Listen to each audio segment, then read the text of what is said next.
Good morning, good afternoon, and good evening from wherever you are in the world. This is the International Sim Drivers Association, and my name is Ike Sky.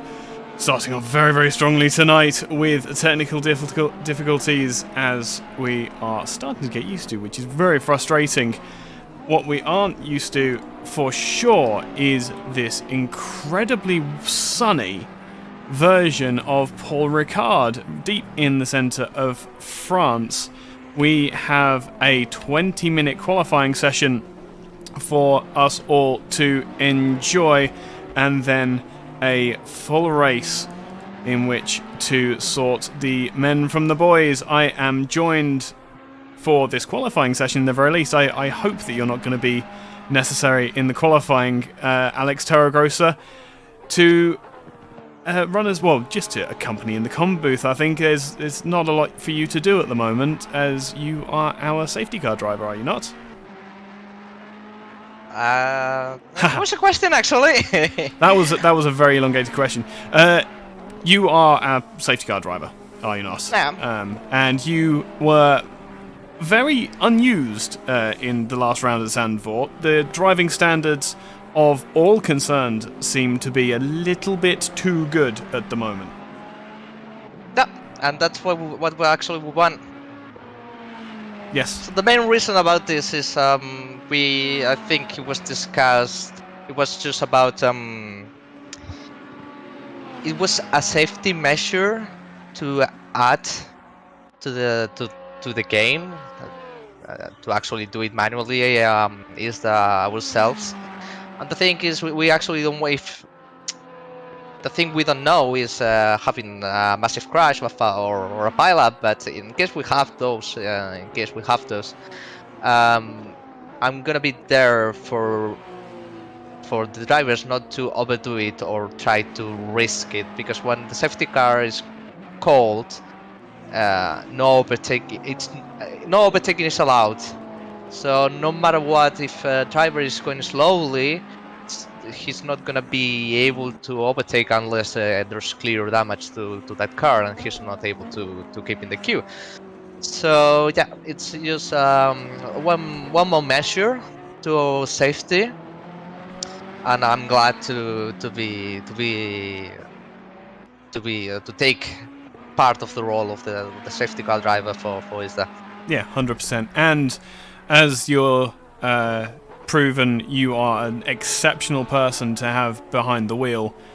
Even though you're stuck in a GT4 car, I'm sure that must be very frustrating, knowing all of that GT3 machinery is around you and you have to run around in the somewhat lesser GT4 car. But it's totally fine.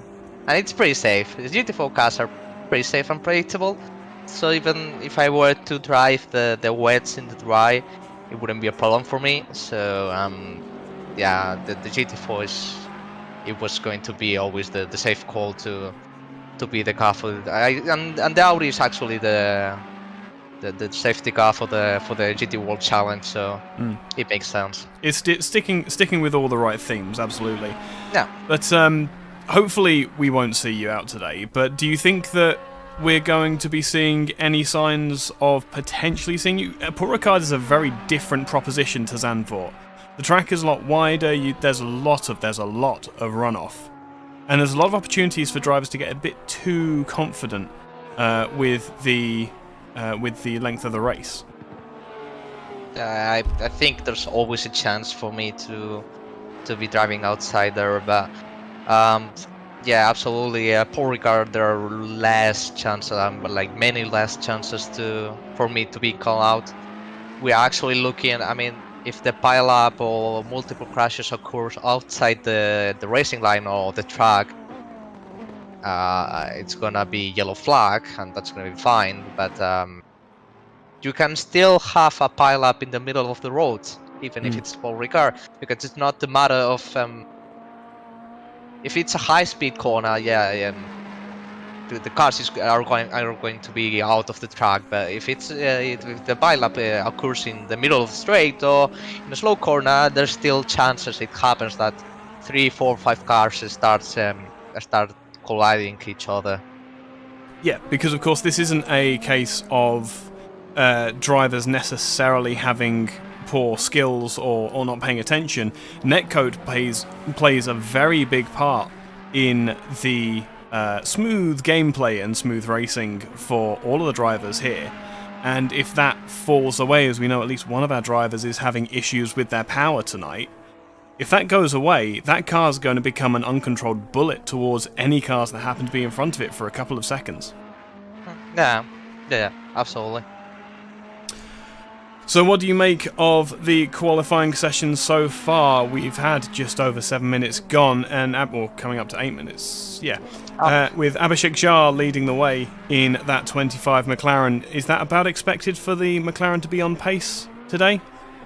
Yeah, probably the strongest cars here are gonna be McLaren, Ferrari, and Bentley.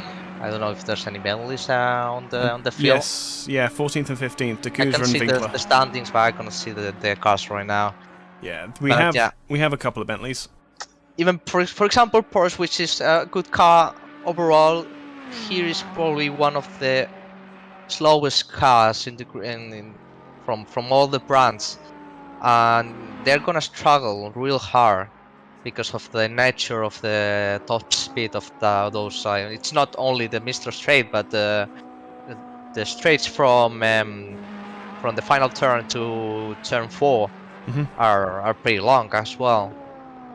Yeah, and where the Porsches are the weakest is absolutely those mid-speed corners where you need the car to be stable. The Porsche tends to excel on the slower corners, getting that traction down the engine over the rear axles, giving it a lot more ability to jump out the corners than some of the others. So a big challenge for the Porsche drivers tonight. It looks like Berenic is very much up to the challenge though at the moment. Yeah. I mean, it's still the driver which counts in the end. The cars, to be honest, Kunos actually, let's remind that Kunos actually did a pretty good job. Not all the cars are balanced because BOP, the cars are being very old. I'm talking about the V12, the Jaguar, the Honda, but the rest of the runs, the rest of the cars are actually pretty good and can stay within 1 second with the same hands on the car.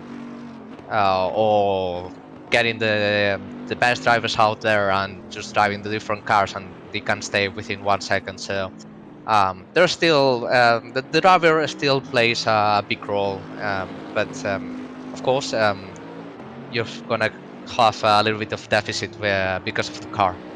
Yeah, 100%. And that's the thing, is that you give, well, as we saw last week, the Porsches were absolutely dominant in the at Zandvoort, so there is absolutely a place for all of these cars to have their day.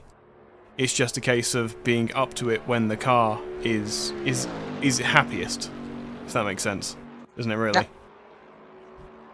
Yeah. So yes. Alex, it's always a pleasure to talk to you. I really appreciate, and I'll say on behalf of the rest of the ISDA community, I really appreciate you stepping back from driver duties to be a very, very key part of the ISDA safety team, which is a weird statement to say, isn't it? Really, but you're doing a great job. Really appreciate it. If you want to, if you get leave from the race director to come in, feel free and have your say during the race as well. You know the com booth is always open to you, mate. Take your word. All right, mate. See you around. I'll let you get back, get a briefing on how it's all going, and I will catch you in a bit. Thank you. Bye bye. Have a good mate. What a lovely interview to start out the stream, and Alex Torregrossa, we know just how talented he is. What about the pace of all of the drivers on track at the moment? Messiej Heiler for the PCDC Audi is going to come out of the final corner and potentially challenge for the provisional pole. Will go to the top by 0.2 of a second. Nida Zak, too, coming down the Mistral Straight, is running 0.2 up on his previous best, has a big potential to make his way up the field as well. With 8 minutes left in this qualifying session, Messiej Heiler leads the way with Romano Berenic in second position. Abhishek Jha will round out the potential podium, and Igor Krisnic will round out the second row of the grid. Other notable mentions, of course, Nida Zak in that 6th position, running well. He's going to abandon to the pits. And Borovec is behind Dan Minton in that 75 Bentley. Other names to be looking out for: Otto Winkler, very good with his race pace, not so much with qualifying necessarily. Expect him to be making progress up the field as he always does. Adrian Santic doing well in the 125. We've seen lots of pace out of him in previous rounds. Other names that jump out: Mr. Dan Babic is live streaming this race on his YouTube channel, so if you are familiar with that name, then go and give his video, and give this video a like as well for the support of ISDA. To the race control channel we go. Heiler is in the pits, Cops is in the pits, but that is the only 2 cars in the pits at the moment. Borovec is going faster than he has before. Adrian Santic, a man who I did say to keep an eye on, that 125 bright white Porsche coming down the Mistral Straight, is going to have a poor time of it. As we were talking with Alex just now, that Porsche is not the fastest in a straight line.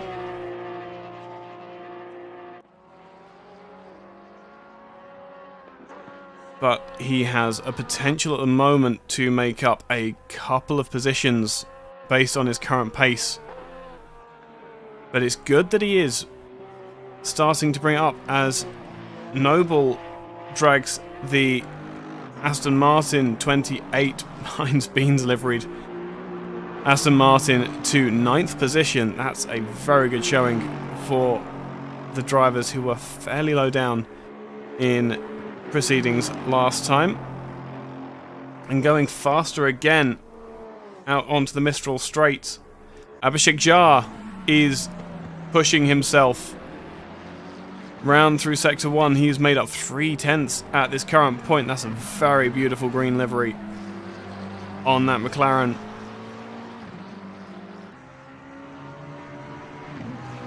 Out onto the Mistral Straight, and let's just appreciate for a second just how, not that window, that one, just how long this straight is and how long it takes the drivers to get down. And at the very end of it is the corner known as Signa, a maximum commitment corner on the brakes just for Abhishek. He'll run out wide, get back in before the markers deem your lap null and void. And Jha is up on his previous lap at the moment. He's going to get in to the apex there. Difficult off-camber left-hander there. And in towards the final sector. This could be, if he can get it all together out of this final corner, plenty of opportunity for him to take pole, but he's going to lose it just on the exit of the final turn. Nida Zak improving too as he comes through Signa as well in that Ferrari, hoping to keep the car slightly straighter than he had on previous laps.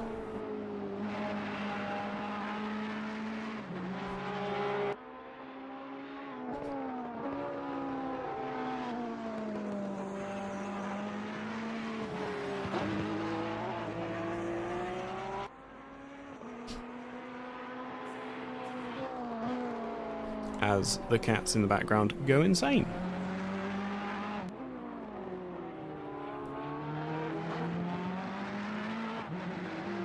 You'll have to tell me as well in chat, is the stream quality somewhat better than it has before? I have updated the stream settings to better reflect just how much bandwidth my internet can push. So with under 3 minutes to go now, we have 4 drivers in the 3 drivers, excluding the safety car driver, in the pits at the moment. And they're going to have to get out pretty soon, else they are not going to get another stab at this particular cherry. Heiler is going faster in the Audi. This could be a massive showing for the PCDC driver.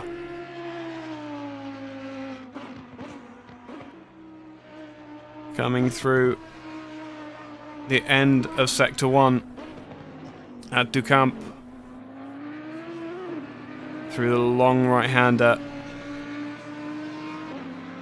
that goes up towards Mistral Straight. Quick kink, and we have seen drama here. You saw that little bump on the inside. That has caught many a driver out in seasons past, and it wouldn't be surprising if we saw something similar tonight as well.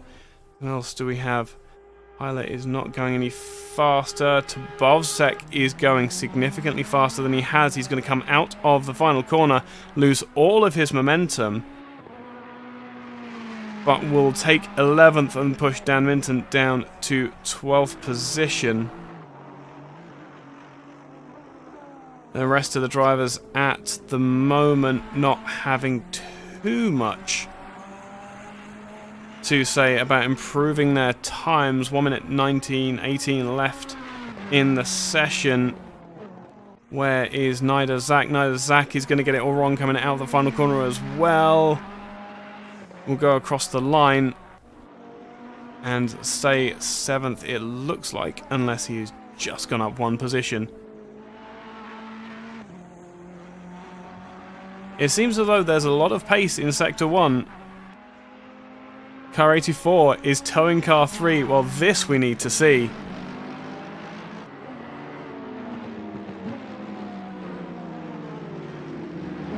Krisnich, too, is on his outlap at the moment. We'll find out what is possible to be done.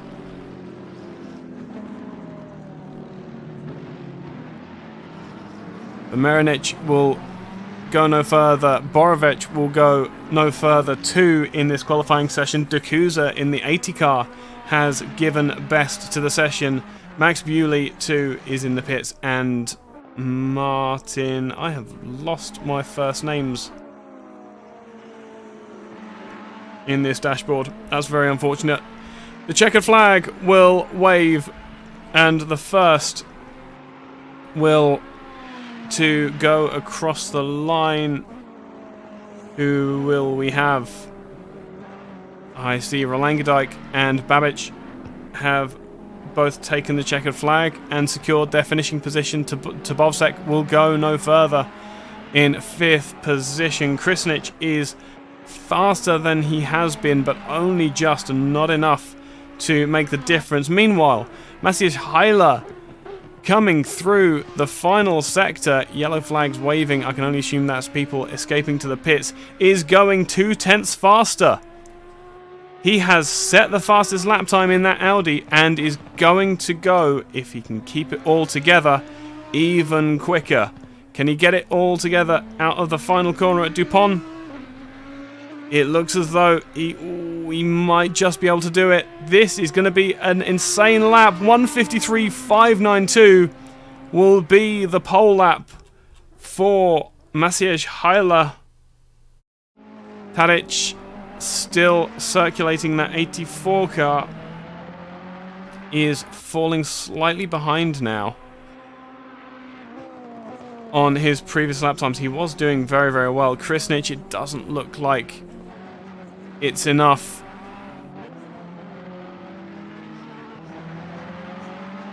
He has gained some time, but I don't think he's going to have the speed to get it done? No, it will be the outside of it will be the outside of row 2 for the number 3 car.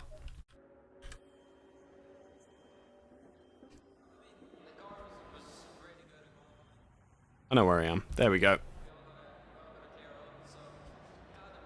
So we have a couple of moments to get our heads together and appreciate this extraordinary grid of drivers that we have to look forward to. Maciej Heiler in the 213 Audi will lead the cars away on their formation lap. Abhishek Jha in that 720S GT3 will pull up alongside Romano. Berenic will start the second row of the grid with Igor Krisnich in that number 3 Ferrari alongside. Borovec will start in a sister Ferrari from 5th position, and Borovec, the other Pirate Racing car, will start in 6th. Adrian Santic in that 125 Porsche will possibly be giving some mark support to Borovec and Berenic in the other 2 Porsches up the head of the field. Jokic will start from 8th, and Nidazak will start from 9th. Remco Langendijk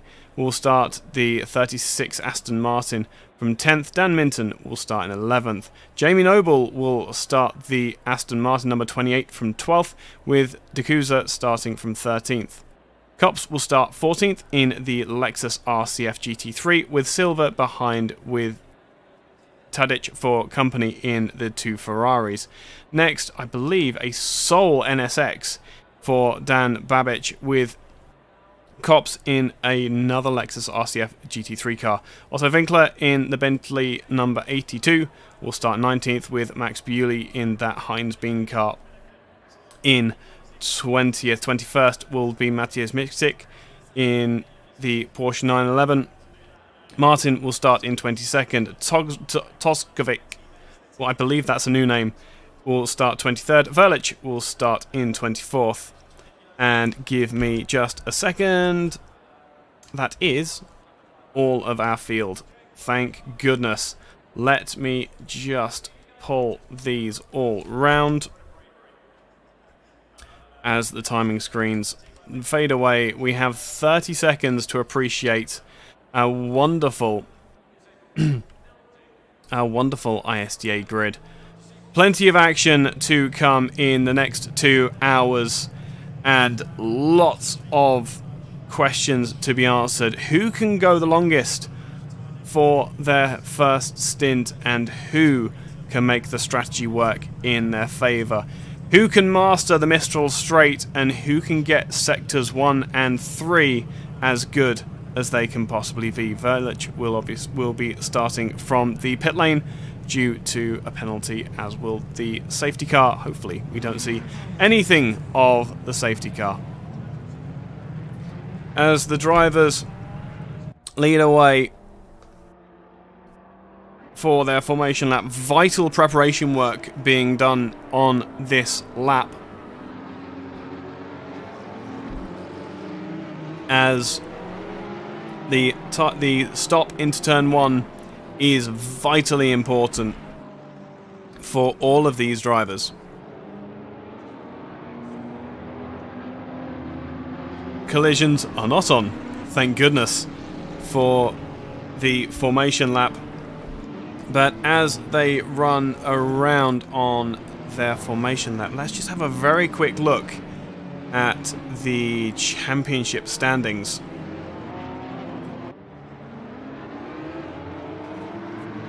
Out in the lead for the time being are the Pirate Racing duo of Berenic and Borovec. However, that is going to be challenged quite hard today by the PCDC Motorsports Audi of Maciej Heiler.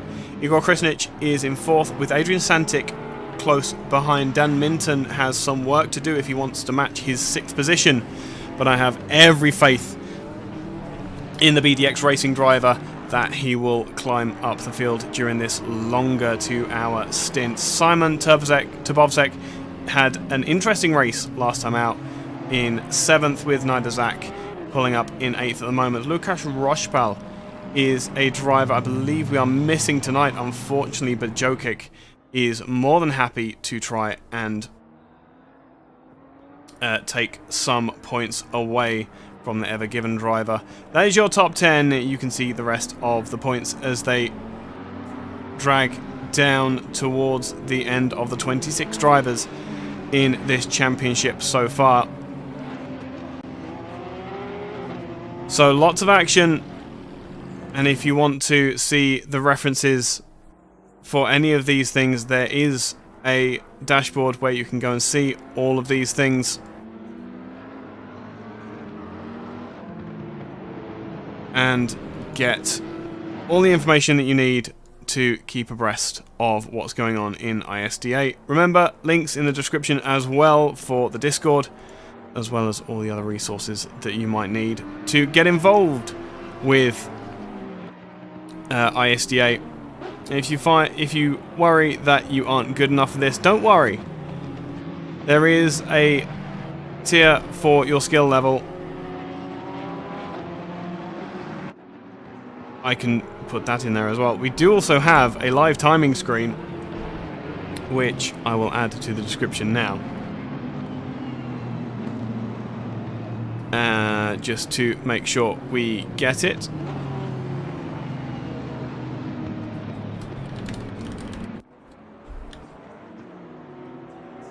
There we go. So if anybody needs the live timing, just refresh the page and there will be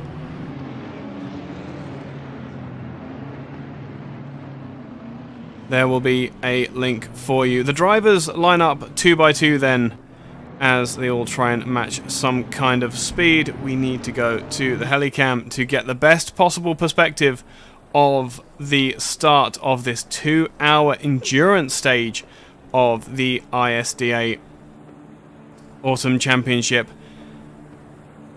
We wait for the flags to go green, and they do, and we are away for round 2 of the ISDA Autumn GT3 Challenge. The pack spreads across the road and straight to the inside. The number 8 car tries to look up the inside. McLaren to the outside. The BCDC Audi is under pressure, but everybody gets through cleanly as far as we can tell. Oh, a massive accident through on the exit of turn 1. I was just looking at that. What happened here? As it freezes nicely for us. Thank you very much. Safety car, safety car, safety car. Slow down, no overtaking. Permanent yellow flags. Safety car, safety car. And the safety car, we were just talking about it in the qualifying session. What happened here? I look away for 2 seconds, and what happened? The McLaren, just gets a tap on the back of the 8 car, runs into the Ferrari, and that is chaos in the wake of turn 1. Heartbreak for drivers. Let us have a quick look and jump on board with what else did we see. Let's see if we can find, I think, so the 75 and 74 got together. Let's have a look. Dan Babbage looks like he's okay.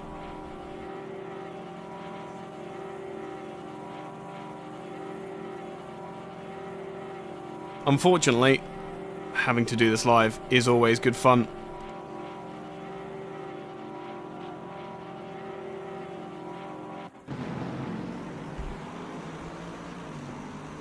So that accident has happened before we even got to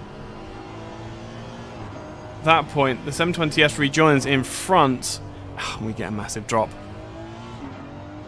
That's really unfortunate. It looks as though it is a disappointing start to this particular race then. And we are safety car for the time being. We'll wait for the number 1 as he waits at the entry to turn 1. The scene of much consternation already for our drivers.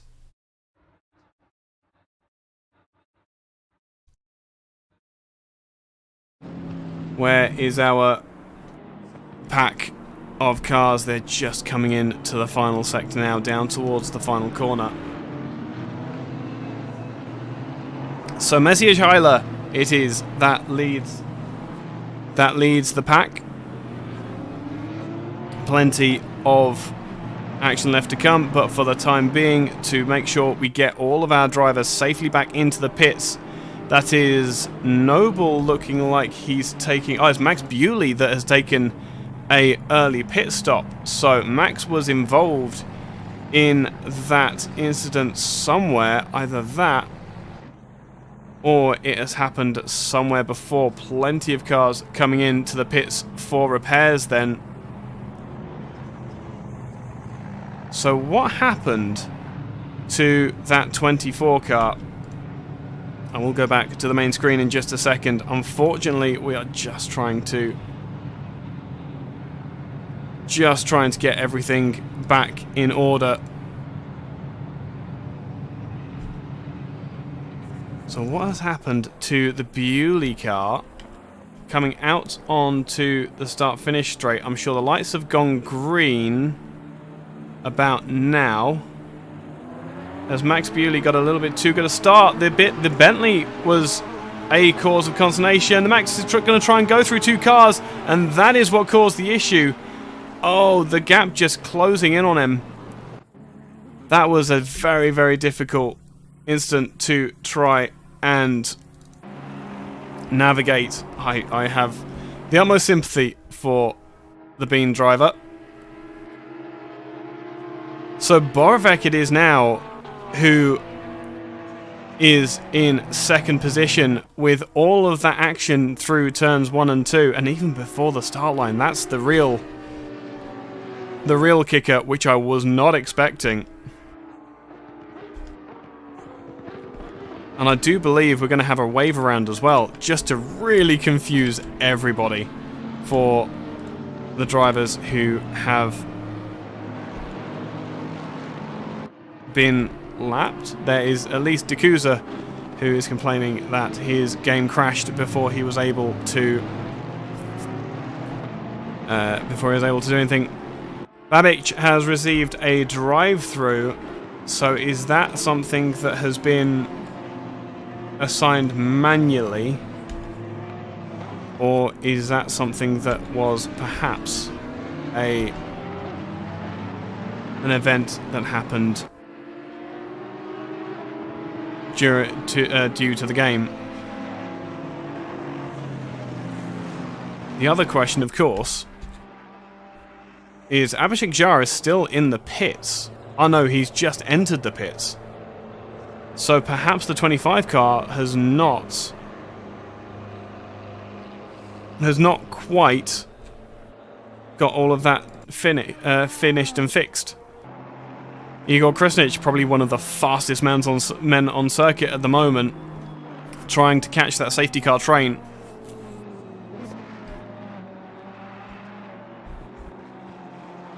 Hello there, Sean.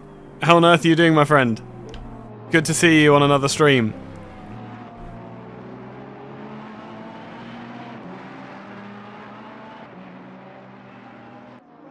But with the safety car out, what do we have? So D'Couza is out on track. That's good to see.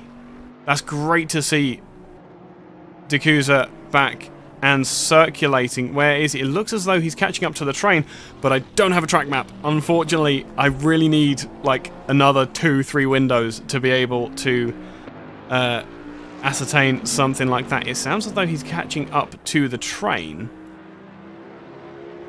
by sound and sound alone.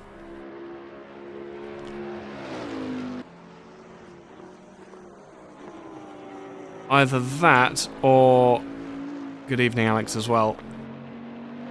Let's have a sound off in chat. Who is hanging around during this safety car session? I'm sure we're not going to see too much more of it, as there are plenty of drivers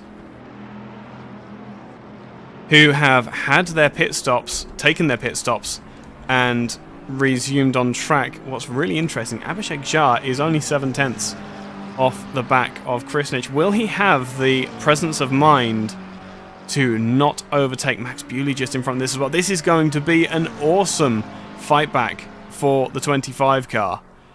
20 cars to overtake, and the pace of that McLaren under qualifying situations has been impressive throughout the ISDA seasons that I've commentated, for sure.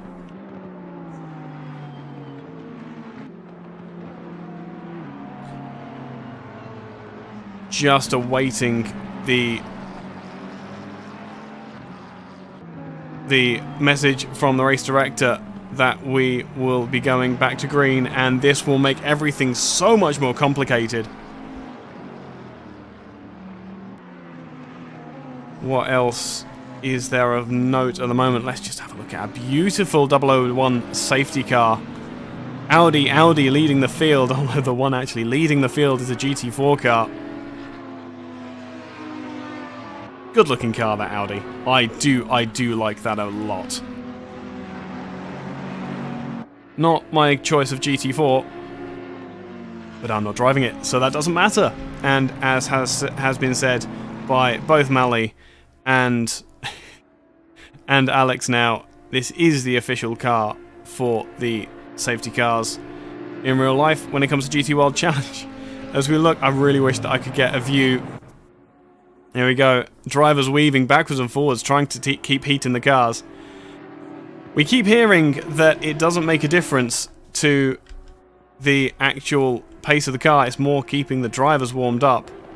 We've not had any warning of yet that the safety car is coming in. D'Couza, meanwhile, on the back of the straight. I wonder if the race director is waiting for the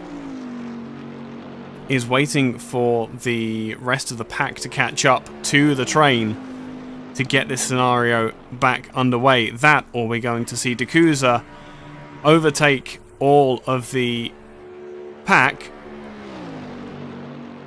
and then try as much as he can to reclaim some real estate. I hope we're not stuck behind this too long.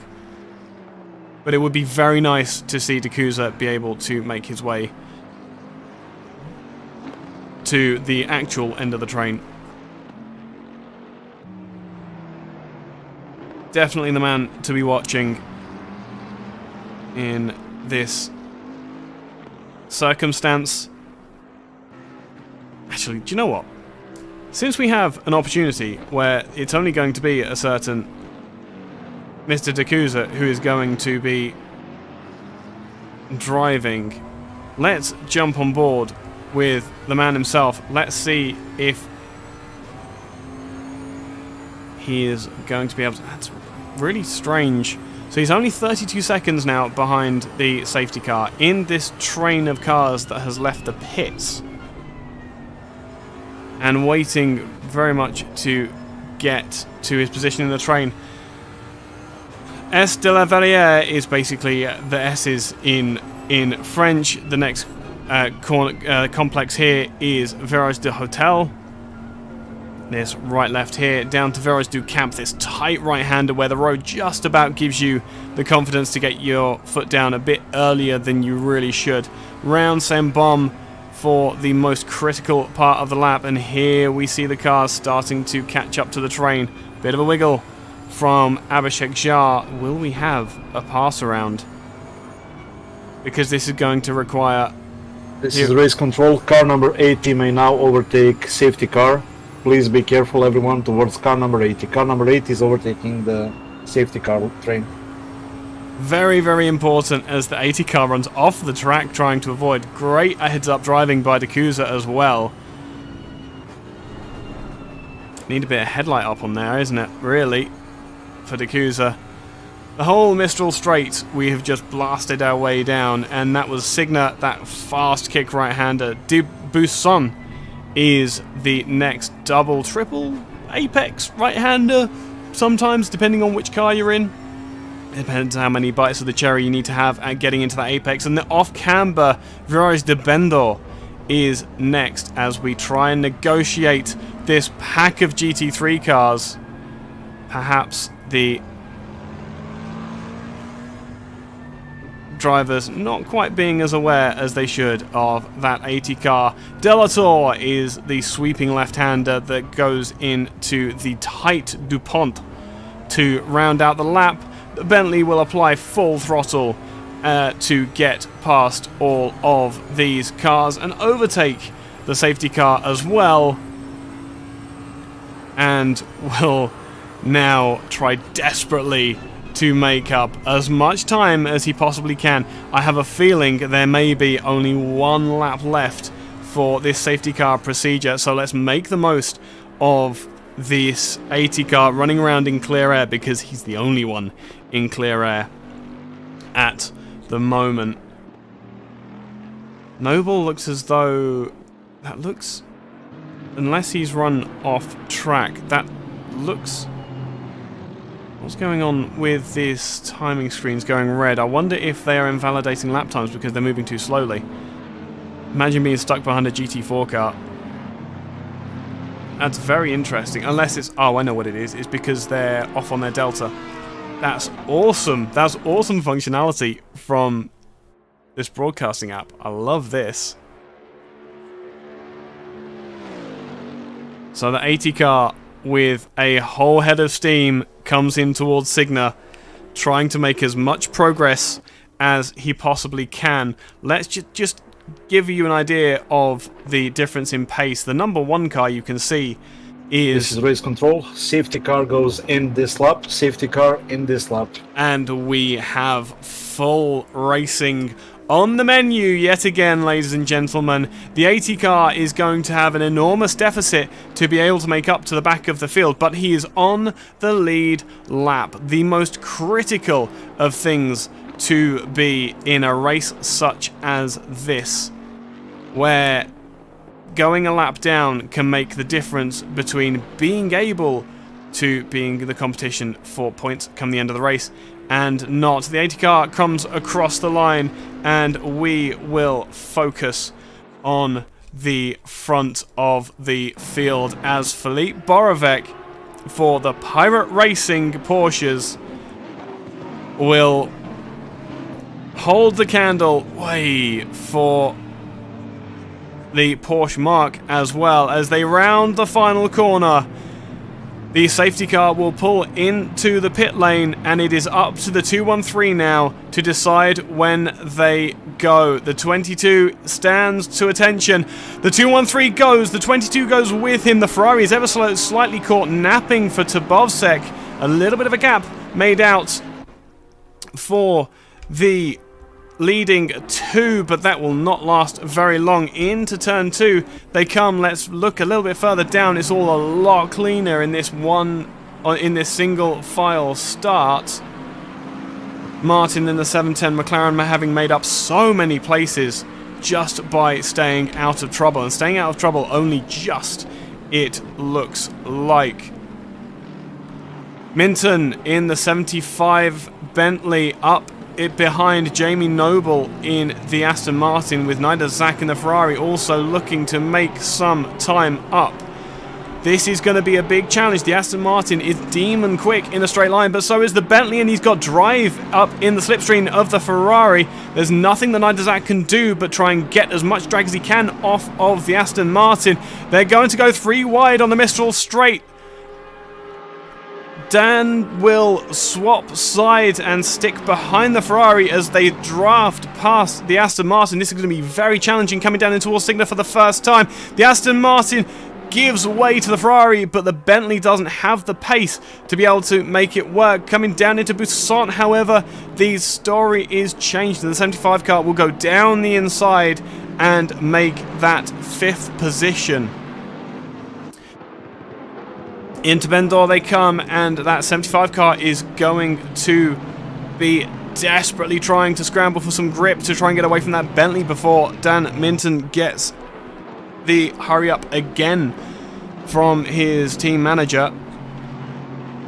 other fights going on. Lamgedijk is up behind Martin now. Aston Martin versus Mclaren. We've just seen how quick both of these cars are in a straight line. However, Cops with the two Lexi in front and behind each other. 69 to 23. This is team racing, so you can imagine they will play very nicely. Bentley looking to the inside behind of Otto Winkler in the 82. Didn't happen on this particular occasion. However, the gap's starting to fall out a little bit. Otto Winkler, meanwhile, has got the pace on the Ferrari. Can't make it happen under braking, however. The Ferrari will go defensive.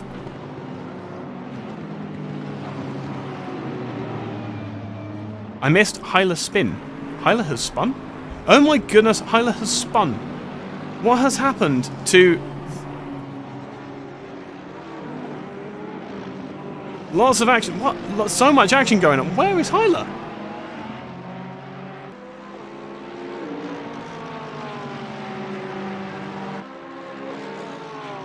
Heiler has dropped to 16th. What has happened to that Audi? It hasn't come up on my incidents. That's why I missed it.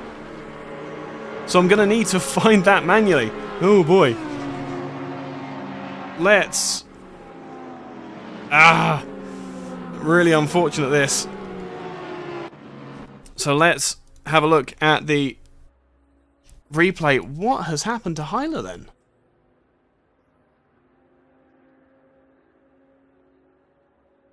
As it all goes silent, I have no idea why ACC does this. Apparently it's because it's trying to load custom skins, but I find that very difficult to believe. Heiler in the 213 will lead the pack away from here. Still behind, and now he's back in the field. Oh, it was through Signa! Maximum commitment goes for a full 365.40. I think that was at one of the fastest parts of the race. It's a good job we've just had a safety car period, because that poor car is going to be suffering in with those tyres now. What an awful, awful time for Heiler, and all of the work left to do for that 213 car. At this point, it'll be a case of how much can he salvage from this race. Up the head of the field, Borovec is leading Nida Zak now by simply 0.4 of a second. Borovec up behind in the 100 car. Dan Minton in the 75. I'm sorry for missing it. This is why the live chat is so very important, because I only have one set of eyes, and I am trying to watch across so much action here. So thank you very much, Chris Thornton, for that. This is race control. All yellow flag infringements will be checked after the race. One of the stewards for tonight doing the Lord's work, as is that 100 Ferrari closing up as the Ferrari takes the lead. Nida Zak to the top of the timing screens as I'm trying to catch up on all of the other shenanigans going on. The Porsche loses the lead to the Ferrari. That's not surprising. These cars are not going to be strong tonight. However, Berenic has got a lot of work to do in that number 8 car. However, he's also doing a lot of good work up behind the 125. This should be relatively easy. Up in the drag across the line, Berenic up behind Martin. Nope, up behind Santic, as Martin has lost the position in the end. It looks as though the 125 and the 8 are working together, as I thought they might do. Where's Minton? Bean Aston Martin look up the inside of the Ferrari. Where is Minton gone? He is to 3rd, as Borovec has fallen back. The Ferraris always are a little bit pointy. Wouldn't be surprised if he just got a little kick of oversteer through not having the tyres prepped properly. This is an absolute nightmare to try and keep track of. We should expect the Bentley to have some level of straight line advantage over the 22 Porsche. What's more interesting is the Porsche can just about keep hold or keep with the Ferrari, but now when they get to the top end, this is where it starts to cause problems for the Pirate Racing Porsche. Minton looks to the inside but won't make any move through Signa. Maybe into Buisson. No, but the Porsche is there to the apex before Minton can make the move. Clean as you like for the time being. Jamie Noble up behind the Ferrari of Borovec now, with the two Lexus in behind. Astonishing pace from those two cars. See them running so far up the field. We've had plenty of incidents come through in the past few minutes, and suddenly it's getting very, very crowded again.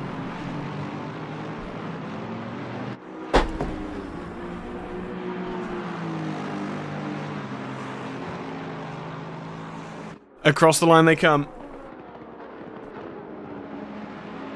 And they come as they exited DuPont. Meanwhile, what's going on here? Into the pits comes Toskovic? I think it's Toskovic. Very early pit stop, and that is going to be for damage for the 112. Big old dent on the inside. Also, Winkler up behind an 84 Ferrari of Tadic. This is going to be... It looks as though those Ferraris did not like that full course yellow procedure. I'm interested. I would love to get to speak to a Ferrari driver come the end of the race to see what's going on, because for some reason they are not happy in these current circumstances. Bentley with a beautiful red, black and blue livery. Very much This is race control. Lap 1 start incident is currently under investigation. Now this is going to be an interesting one. So that drive-through for, I think it was Tadic, was absolutely earned on the game's merit, it looks like.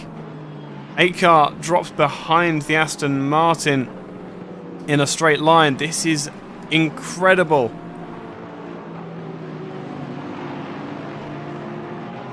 Dave Max was involved in the turn 1 incident. Where is that man? Max Bewley, 24 car, just behind the 125. Interestingly, has had his mandatory pit stop counted as served, so I can only assume that he was just about in line, as Noble still pressuring for that 4th position overall. As Minton takes the Porsche in Sector 3 and will go across the line. Switch from overall in-game to timings. I have no idea what you mean by that. I have that one and that one. Yeah. This is the only useful tower that we can use.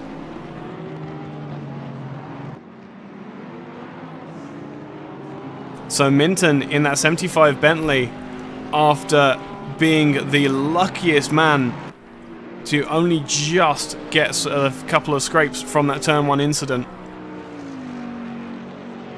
I dare say we might see some penalties handed out for that turn 1 incident. It's going to be difficult to see. Cops is up behind the Noble Aston Martin. Looks to the outside. He's up in the draft. That Lexus is nowhere near fast enough on its own, but it has the toe of the Ferrari to work off of as well. The Bean Aston Martin will be demoted to 6th and will get on the brakes.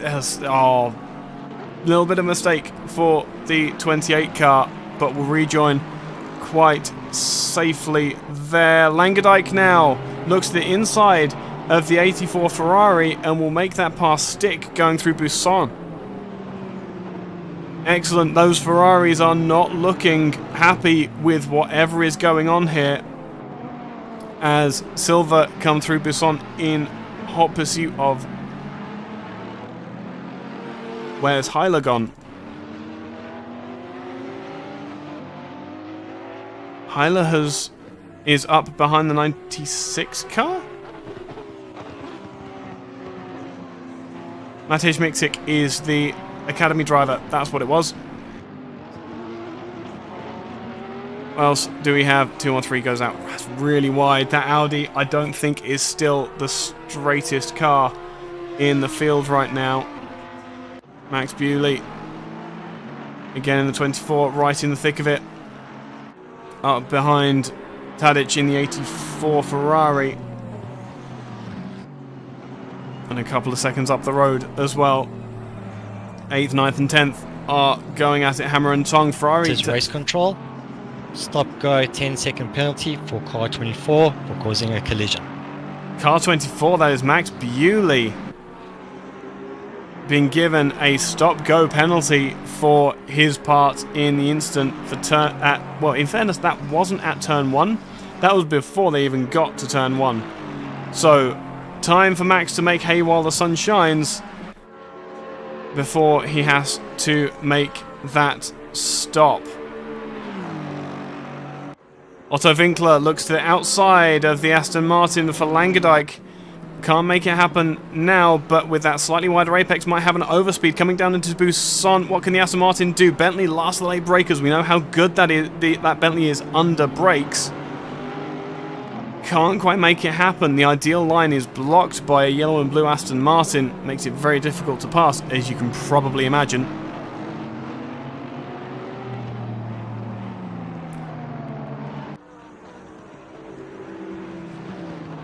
But this is tight as you like for the bottom half of the top 10. Kops, having passed Noble, is setting off in pursuit of Borovec in that number 100 Ferrari.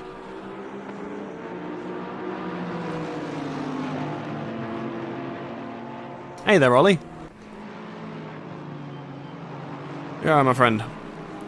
Under brakes into turn 1. Bentley can't do anything as yet. This is about the closest battle on track. Babbage is up behind the 33 of Silver as well, so plenty to be trying to keep an eye on. Unfortunately, I need to just kind of keep an eye on the timing screens and get all this done. 125 looks to the inside. It's not going to happen. But he was just trying to put Winkler off. No chance you're going to be putting Otto off anything. I've seen this man drive for an entire race being put under pressure. This is absolutely nothing when he knows he's going to pull away from the Porsche as soon as they get on to the Mistral Straight. Heiler back up behind Micsic in the 96 Porsche. I'm sure those white stripes are giving him a little bit of PTSD now.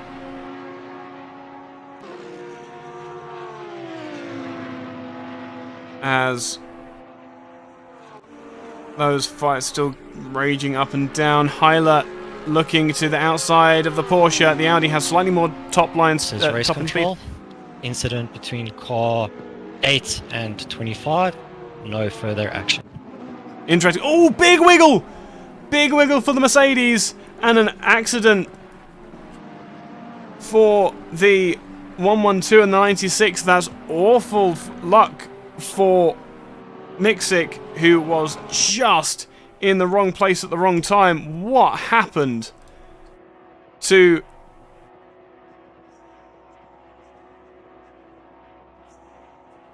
the Toskovic car? Toskovic or Toskovic? Unfortunately, my non-English isn't all that good. Down the Mistral Straight he comes. I dare say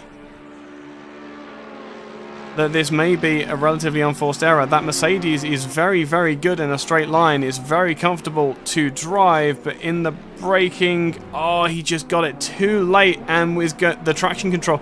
This is the problem with traction control. You keep your foot in it, try and hold the drift, and the traction control just pulls you back in a straight line. Terrifying for Micsic. And not a lot he really could have done there. Berenic, the number 8 car, after so much work, has made it finally back to 7th position, and an impressive amount of pace being shown by that 8 car, having been in the pits for so long. No further action being called for the altercation between himself and Nida Zak, who is currently leading the race. So a big benefit for Nida Zak's championship hopes. The 8 car goes down the inside. It was all very fair there. 28 didn't quite see him, but just about got a glimpse in time. And that is 6th position for the 8 car, and now lots and lots of work to be done. Soon he'll be up with his teammate, but first he has to get through a Lexus and a Ferrari. Krisnich goes to the outside of the 710 Mclaren. It's not going to happen there, but the 33 car is looking intently as well as 710 goes wide. 3 parks it on the inside. He's going to have the outside for DuPont, however. That could play to his benefit. The 710 has to give him space, but now the 33 is going to use both of those compromised lines to try and get the traction down. It's not going to work, and they remain as they are for the time being. Stop-go penalty for This Max is race control. Bewley. 15-second time penalty for car 69 for causing a collision. Car penalty for 69. Where on earth was that incident? Let me go back to the start of the race very briefly and show you what this penalty is for. If it's going to work. No? Come on. Or is it just not going to give it to me? I don't think it's going to give it to me. Oh, that's so unfortunate. So we've lost the start of the race now, which is very unfortunate.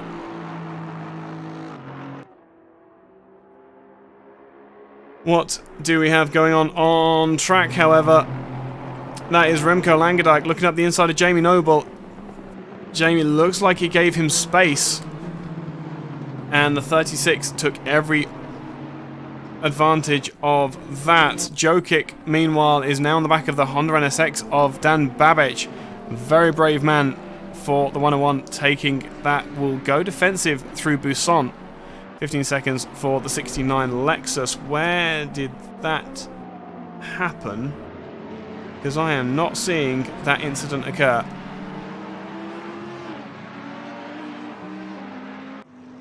Minton and Borovec now up behind Borovec again. A little bit of space there, but this is slightly closer than what we're seeing. Those drivers are all absolutely on the edge of adhesion here in this old train. Up behind the 710 McLaren, fairly close behind, is Matthias Heiler as well, hoping to make some progress up the field. Berenic now up behind. That is the Ferrari of Cups, has already deposed. Oh no, he's up behind. I think it's Romano. I believe it's Romano as well. No, Rock Cups. On to the Mistral Straight they go. Who has the faster car in a straight line? I dare say it should be the Lexus, but the Porsche has the draft, giving the Porsche every opportunity. He's closing in now. They come to the top of the rev range. He's not going to have a look through Signa, but that's Minton. That is Minton out of 4th position. Porsche goes up the inside of the Lexus, parks it on the apex through Buisson. Simple as you like pass. Lots of space being given by Rock Cops there. But what happened to Minton?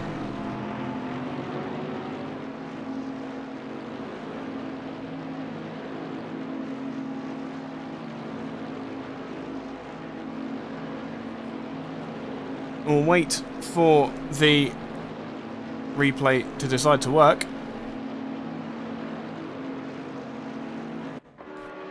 There we go. And what was it that happened to Minton there? Oh, exactly the same as we saw with Mercedes. Just went to turn in to Signa and got a massive kick of oversteer. It seems those front engine cars aren't quite working as well as You should expect the 75 car, however, to be very, very quick as he's in the pits. Is this... that is definitely tyres going on. I wonder if this is the mandatory pit stop and he's going to try and go to the end. Oh no, that was a quit. This is race control. Incident between car 112 and 8 on lap 7, turn 12 is under investigation. 112. Who's the 112 car? They have disappeared, whatever it was.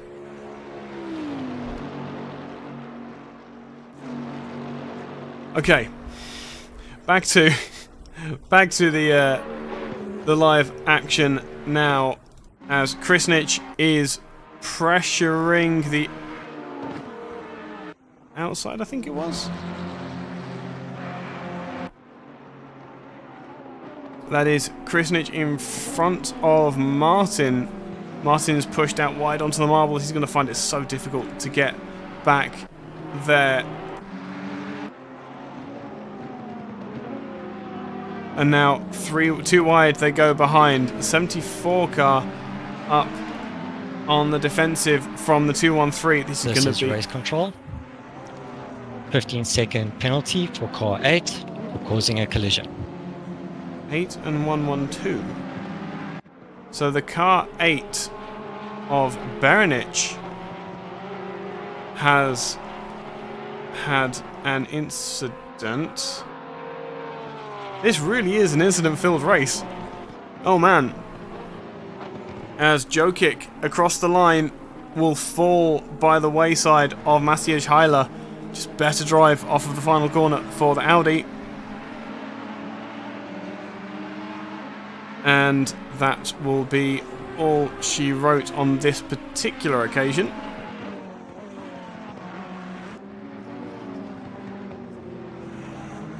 As Heiler now sets off in pursuit of the 33 of silver.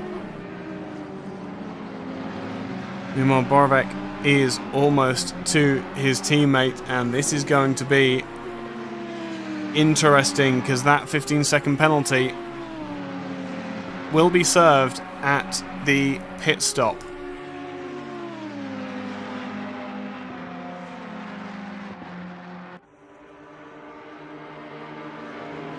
What do we have going on around the rest of the field? Heiler is about there. Babic is up behind the 710 McLaren. Apparently that NSX is very quick in a straight line up in the draft of the McLaren. How does it handle the third sector as we fall into the twisty stuff yet again? McLaren's going to run wide. That will open the door for the 101 if he decides that he wants to make it work. For the time being, he seems relatively safe and sanitary. Behind, however, that is the PCDC car having an enormous dive up the inside of silver, and 13th. This is race control. Incident between car 74, 96 and 112 on lap 8 under investigation. What an astonishing amount of incidents to have in such a short race so far. I mean, we are 40 minutes into it now, as Noble... that was interesting. Oh, the 125 has stopped! Adrian Santic with a disconnection. And Borovec now has taken third place from Borovec, has made it past both Lexus, the 36 Aston Martin of Lankdijk, and is now up behind his teammate, who I'm sure will give lots and lots of help. As the 22 weaves backwards and forwards, this may seem a little bit unfair and not very sportsmanlike, but the Ferrari is so much quicker than the Porsche in a straight line. Borovec has to break the toe down the Mistral Straight, else there is no way he is going to keep the Ferrari behind. Now he's in Sector 3, he can make some hay and get a gap to that Ferrari to break the toe. But for the time being, Martin, oh my goodness, 3 wide, potentially going into Signal Corner. This is going to be so difficult. The 710 goes out wide. Berenic in the 101 will make a position. The 33 of Silver, I think, was the cause of all that. Yes, the 710 and the 33 have gotten together. This is race control. 5-second time penalty for car 74. Illegal overtake on car 112. Well, that's interesting. What is this incident we've missed here, I wonder? I really do wish that this would stop being silly.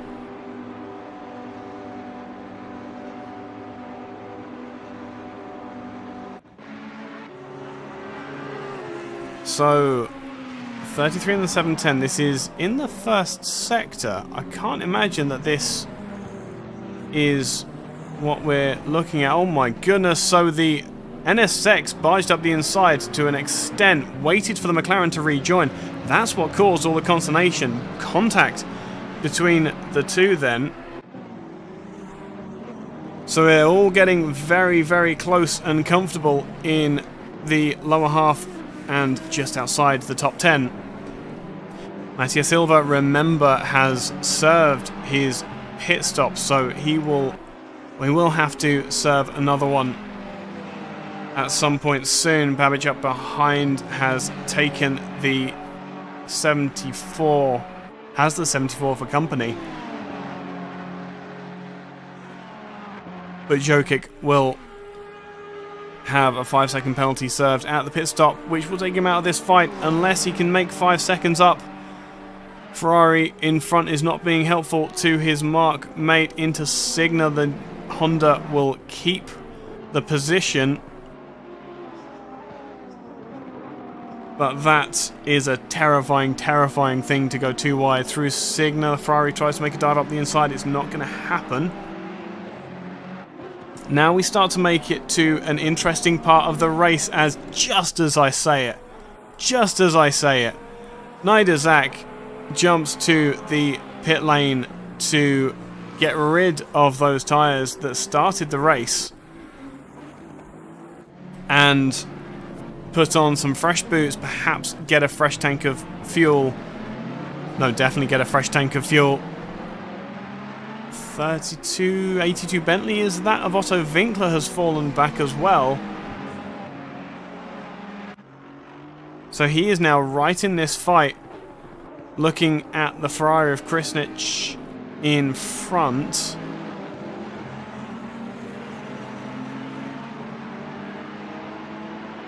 So this is an interesting point in the race. All of these cars have a mandatory pit stop, as you can see from the driver tower on the left-hand side. However, This is race control. Incident between car 24 and 710 on lap 9 is under investigation. Ooh, interesting. So the 24 car. I do see a 24 car of Max Bewley. Yes, he's in 17th. So, Tabovsek trying to come back at Borovec. I know that was Borovec now making a pass for second, so what an astonishing drive. Oh no, it was the Ferrari coming back in a straight line, so Borovec hasn't escaped the toe that he needs to. Berenic has got a 15-second penalty to serve, so he has much work to be made. Otto Winkler up on the inside that will become the outside into Bendor on the Ferrari. This is race control. 5-second time penalty for car 24 for causing a collision. So all sorts of incidents for the Bean car tonight. The 82 car on the brakes, under pressure from the free. He won't be feeling any kind of pressure when it comes to his driving. More just the overall pace. I wonder if they're out onto Sector 2. Judging by the way Borovec is closing in on the 22 car, I would say they're out on the Mistral Straight, or approaching it in the very least.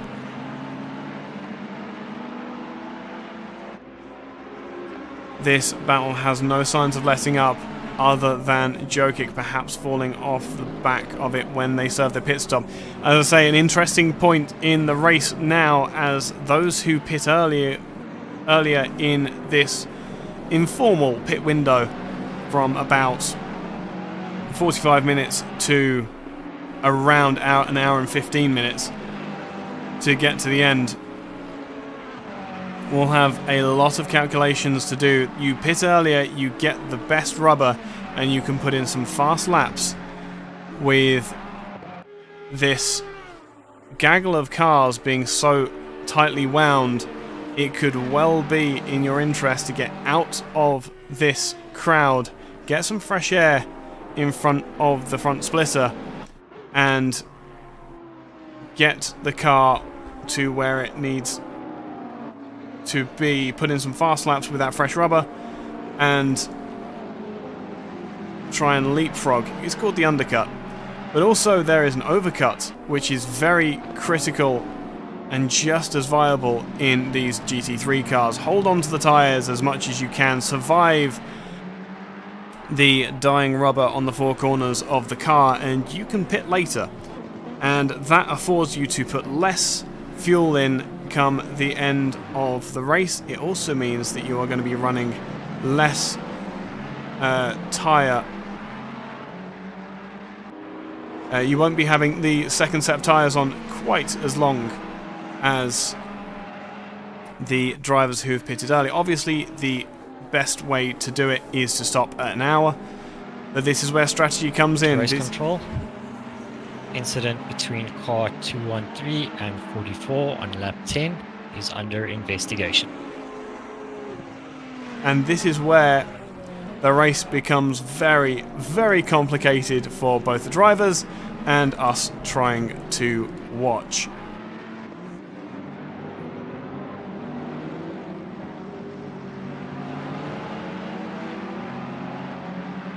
Out onto the Mistral Straight they come yet again. Igor Krisnic is looking very intently at the back of Otto Winkler's Bentley. The Bentley will come across the road to stay in the draft of the Ferrari in front of Silva, but that is not enough. The three goes off the road trying to find a way past. We'll pull up alongside, and the pass will just about perhaps be made, unless there is a lot of speed in that Bentley. I reckon there's an apex to be argued over. No. The 82 concedes. Discretion, the better part of valor. Will look back up the inside in towards Buisson, though. Pushes the Ferrari, not literally of course, wide. The 3 car will run right to the outside off the course with a bit of understeer. Now that's an interesting one for perhaps the stewards to consider, because he kept that position. The NSX goes to the inside, completely unsighted by the Bentley, and we'll get rolling again. So let's have a very, very quick look back at that. I do hate these replays at the moment.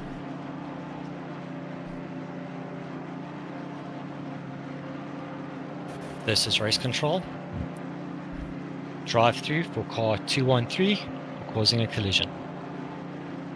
That is Maciej Heiler who will be taking that penalty.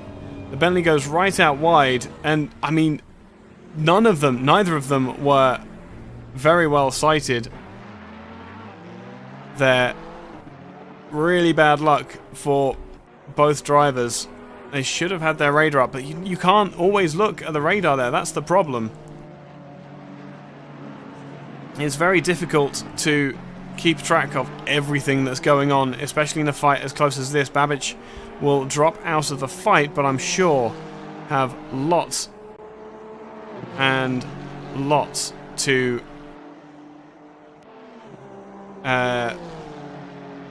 account for.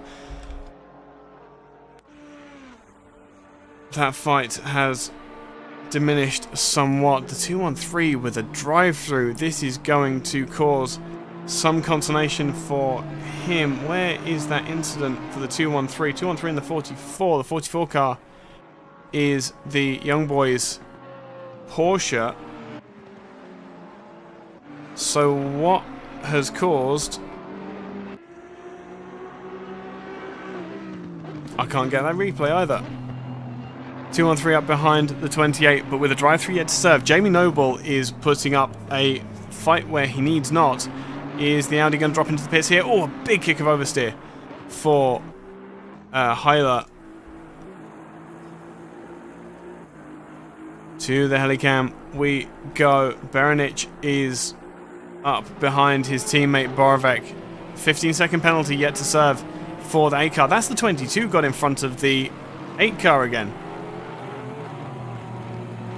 I dare say these Porsches are going to try and run as long as they possibly can to reduce the time left on the second set of tyres. It's certainly a clever way to go racing. This is race control.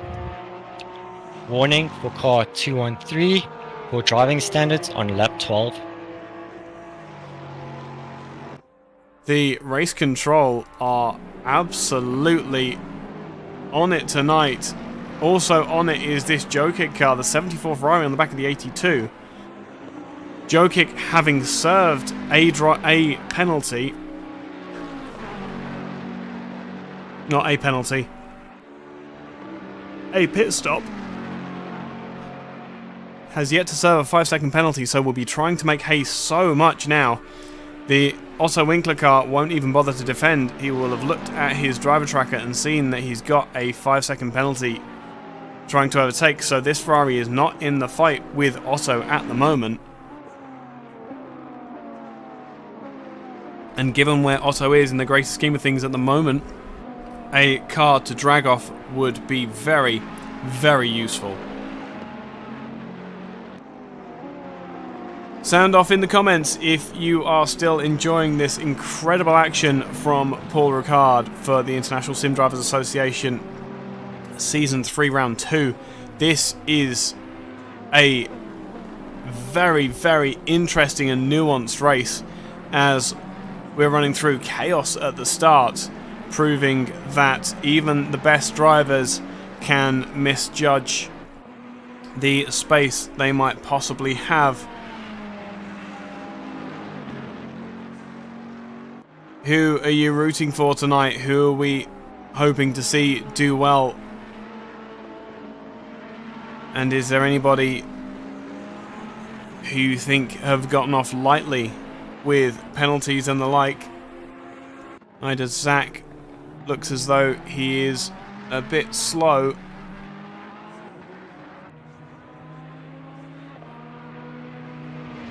No, that wasn't slow. This is race control. Incident between car 112 and 96 on lap 14 will be investigated post-race. I wonder if I can see that one. No. The 101 and the 82 have apparently come together at some point. Now, I don't remember this. Very, very quickly going to try and have a look.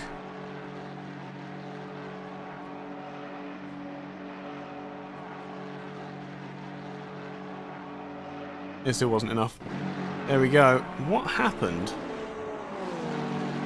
to the Bentley and the 101? They weren't that far apart, so I wonder if... So the Bentley went up the inside of the Ferrari. Ah, this is the instant that we literally just looked at. So look how far the Honda was.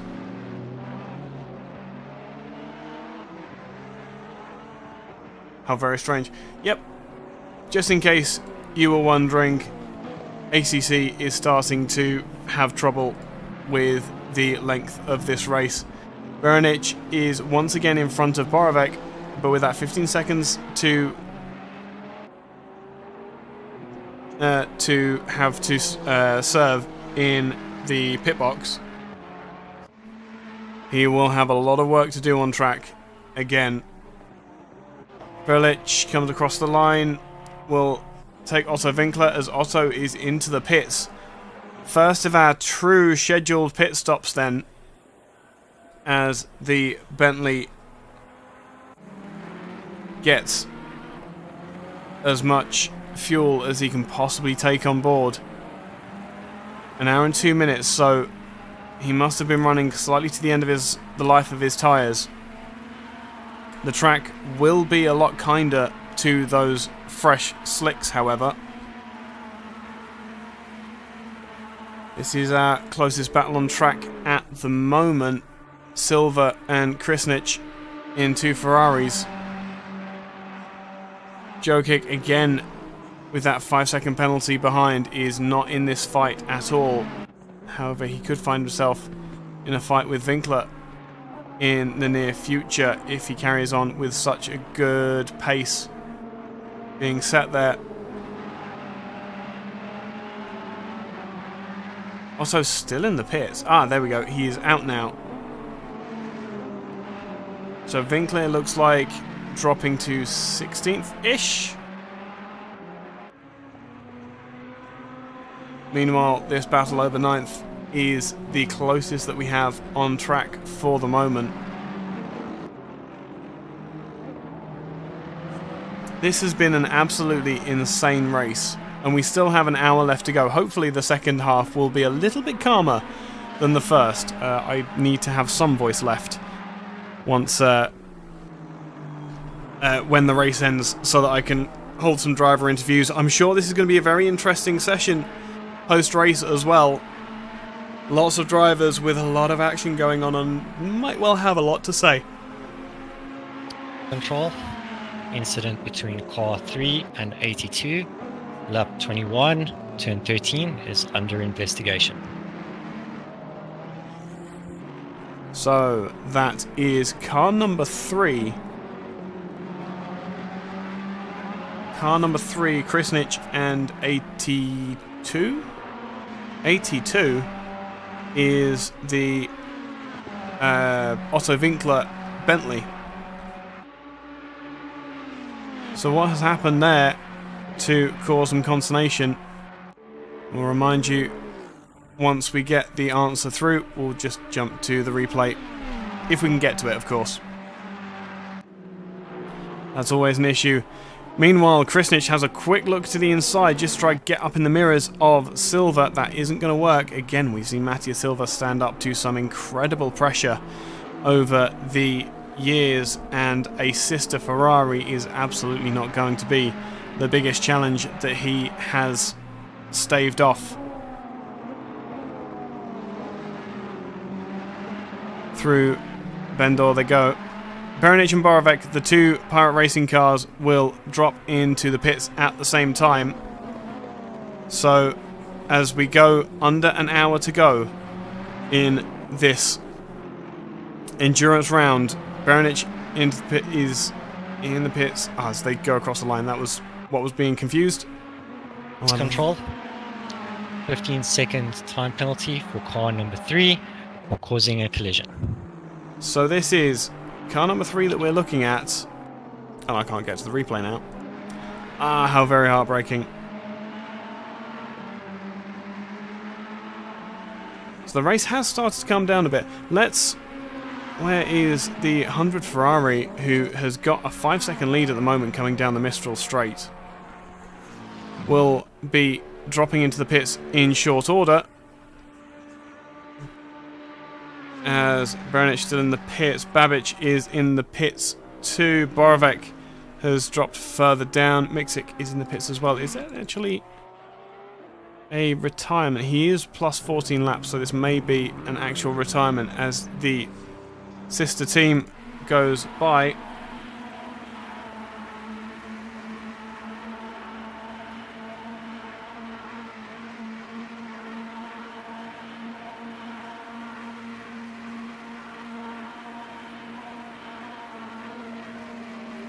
Into the Mistral Straight they come. And through Signa, that Ferrari is looking racy. I dare say, again, the 3 car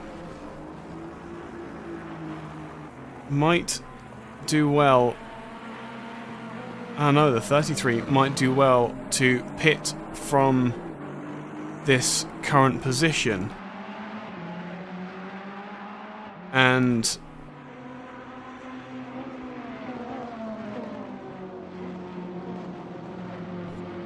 get the pit stop done so that he can get the car. But again, this is where the strategy comes in. This is where it's so very important to get the strategy right, as Remco Langendijk will be promoted to second as Borovec has dropped into the pits for his scheduled pit stop. Race control. Incident between car 82 and 101 on lap 24 at turn 10 is under investigation. Let me see if I can get that up on the... No, I can't get that up on the replay either. Ah, that's so frustrating. So, Babic and Otto Winkler. That's really strange. I don't understand what's going on here. But they are now separated by quite the gap. Mattia Silva is still up behind the number 3 car. This is where it's going to get very complicated because a lot of these drivers... Well, some of these drivers have yet to pit. Borovec was the incumbent leader before the round of pit stops. But he's now down with Nida Zak in 10th and 11th respectively, with Nida Zak making that position very... it may be because he's just out of the pits. Yes, I dare say they are some fresh tyres on that Ferrari. Heiler, meanwhile, is now significantly off the pace from such an astonishing race last time out. He really has had a tough one today, and now with the 710 McLaren 1.4 seconds behind, perhaps feeling a little bit despondent. Remco Langendijk into the pits. The two leaders are in the pits and racing in the pit lane. Who will get the better pit stop? It looked as though there was a bit of correction needed for Kops there. Race control. 10-second penalty for car 82 for causing a collision. So Winkler will take the penalty that time.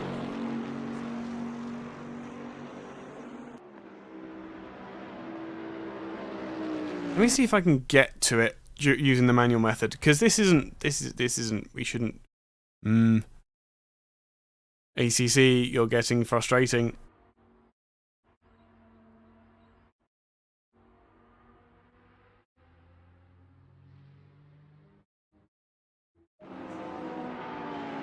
So let us see. 57. We don't have a timer, and we don't have a lap. So there's not very much that we can do there.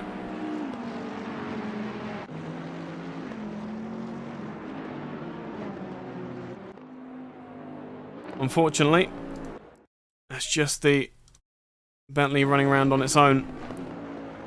Plenty of, as I say, plenty of action left to come through the rest of this race. Lots and lots of penalties left to be served. Kops, Krisnich, Jokic, all with time penalties. Also, Winkler, your camera car at the moment, with a penalty to serve as well. That will not happen until the end of the race.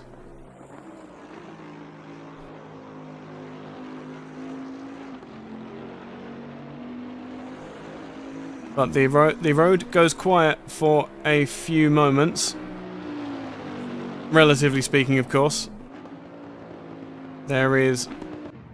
Oh, into the pits comes the other Lexus and the 28 Bean Racing Team. Aston Martin will drop down to a relative position. Remember, a lot of these drivers still have a standard pit stop to serve after the chaos of turn 1. So this isn't all over yet. There's plenty of action left to come, and again,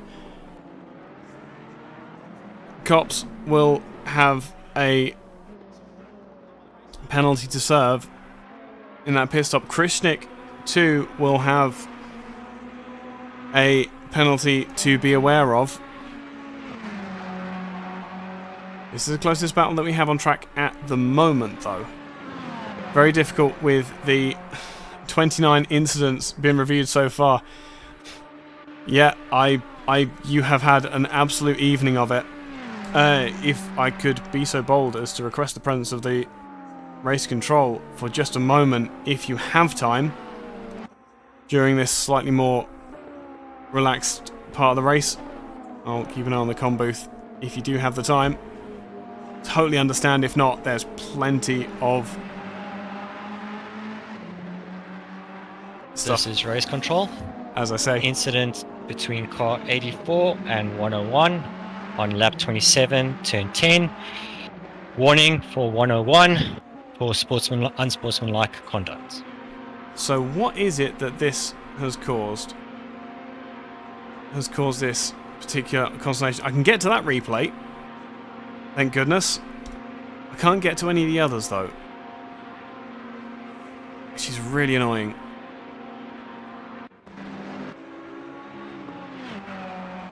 So 84 and the 101. 101 has run out wide. Does Dan Babbage. I wonder how annoyed he is. Into Signa they come.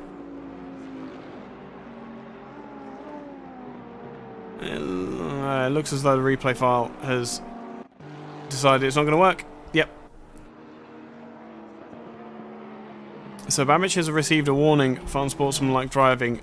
I guess it would be one of those occasions where if this were a traditional track, there would be a much harsher penalty applied for, say, running someone off the track. Joe Kick is still on the tail of Mattia Silva. It's not going to matter in the end, but the more more progress that Joe Kick can make up the field, the less he's going to feel that penalty when he comes to it. Good evening to our race director, Mali Bacho. Good evening, but not from the race director, actually. The race director is Dane Taylor. Oh, is it Dane?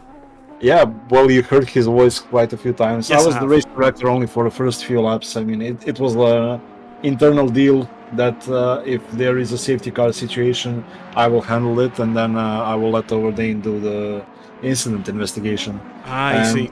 May I say this was a, how do you call it, a baptism of fire? Just a little bit.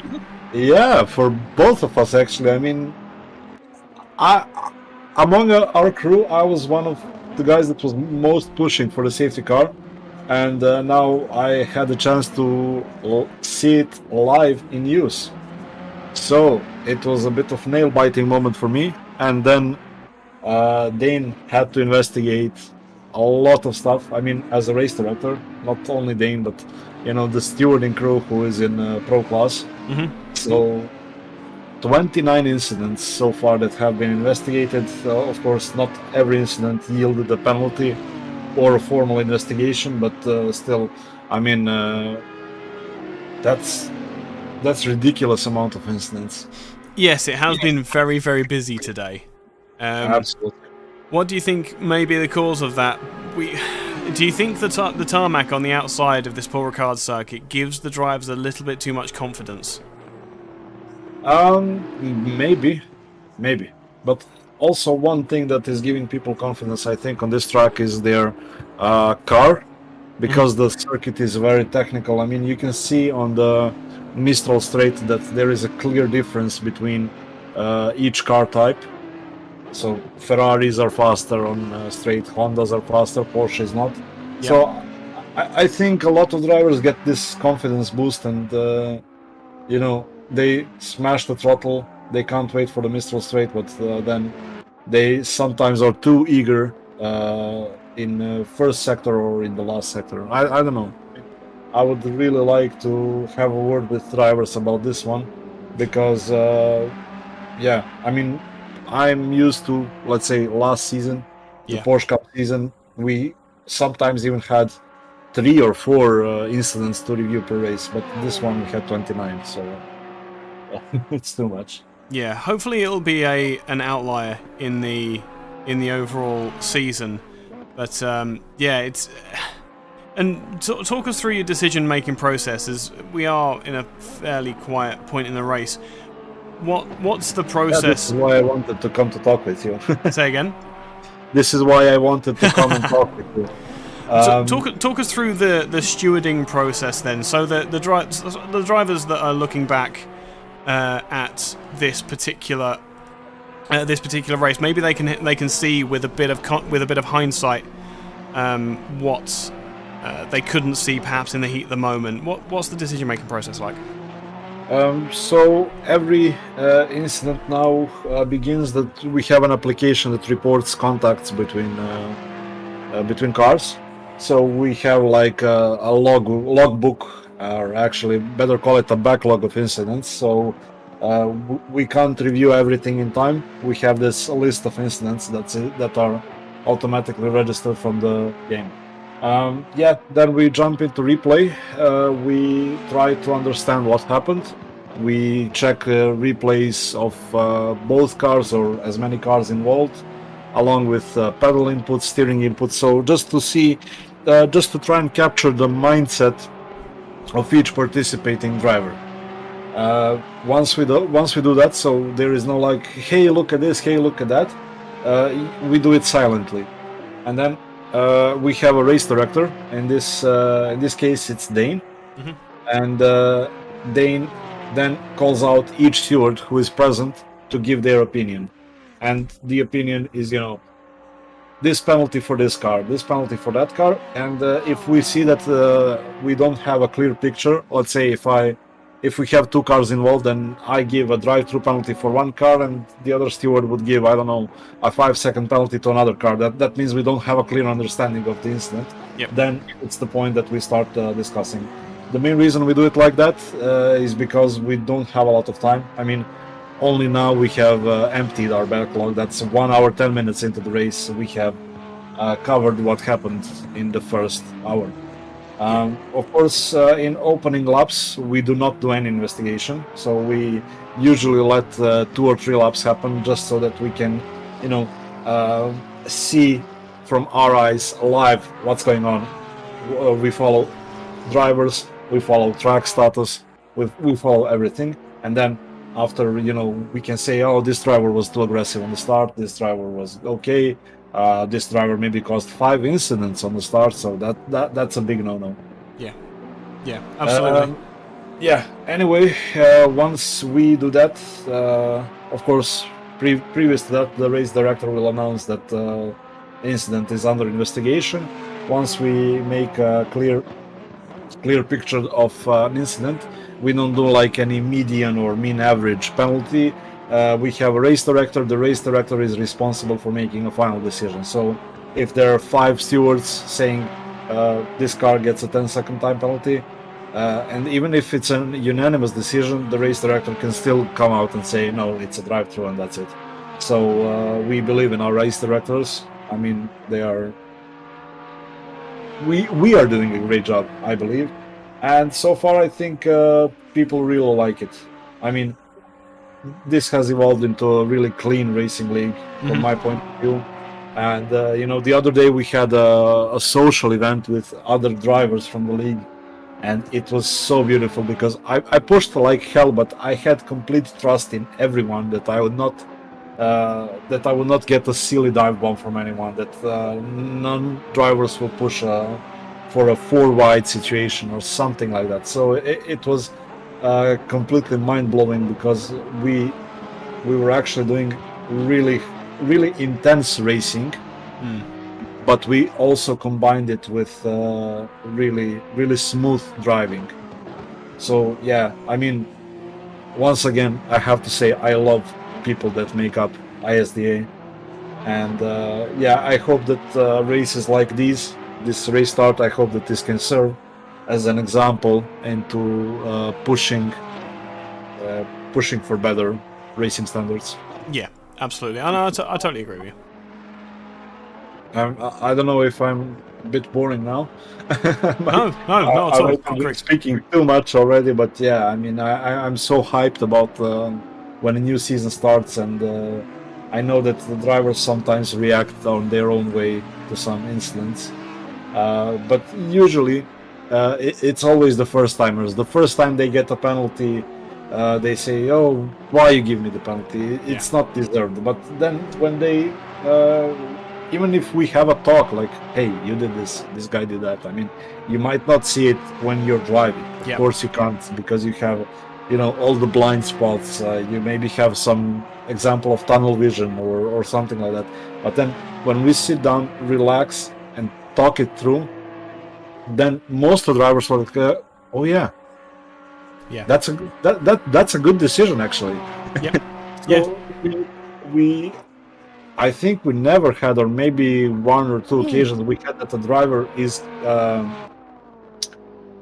unsatisfied with a penalty for the second or third time. Sorry, 22 car going up the inside of on the 100. This is for second position at the moment. I think Nidazak still has a pit stop to serve at some point in the race, unless he's been fuel saving. But that is the 22 car to the kind of lead at this point in the race. That was an enormous move, and that 100 car is not looking at all happy at the moment. Sorry, carry on, Mally. Yeah, let me check. I think Zach stopped like 20 minutes ago, so that would probably mean he would push until the end. Did he stop? I thought he stopped for damage in the first lap, but I don't think he's pitted. I don't think he's pitted since. Actually, he pitted 33 minutes ago. Okay. No, I think it was a completely, how do I say, legit pit stop. Okay. I must have missed that. I don't know if he can make 1 hour 15. Yes, that is a push for McLaren. Ferrari Evo has a really small fuel tank, That's right. and without major fuel saving, the best it can do is like 1 hour, 1 hour 10. Yeah, so we might see Zach come through the pit lane one more time before the end, if he's really, really unfortunate. Yeah, but he had a really good restart, as I believe, after the car. Oh yeah, no, he's been driving epic since the safety car, and to go from the back of the field to the front shows just how much pace he has behind the wheel of that 89 car. And also watch out when these Porsches come behind him on Mistral Straight. He will be the one that will be leading, even though they have a slipstream. Yeah, no, because Ferrari is so awfully fast on that straight. I love it. I believe this is the only reason I actually like Paul Ricard, because in all my competitive races I was driving a Ferrari, and Ferrari was always good at Paul Ricard. So this is how I decided that Paul Ricard is like one of my favorite trucks. Oh, that's driver swap for Berenic and Borovec. Yep. GT3, yeah, they swapped places. I'm sure Berenic was saying something along the lines of, "I am faster at the moment. I've just closed in 2 seconds on you. Can I have the space?" Yeah, I mean, he's really fast. It's a shame that Abhishek Jha retired, and also Maciej Hila. They both out-qualified Berenic, but then retired through the course of the race. And we saw that Maciej spun after a safety car. That was such a shame for him. Yeah, but that's great. Sorry. It has been a bit of a heartbreaking race for a lot of drivers, and a lot of... I think what it is, it's that just settling into a league. Last week we had everybody in their best behaviour, because it was a new season, they wanted to put their best foot forward, they're getting broadcast and that sort of thing.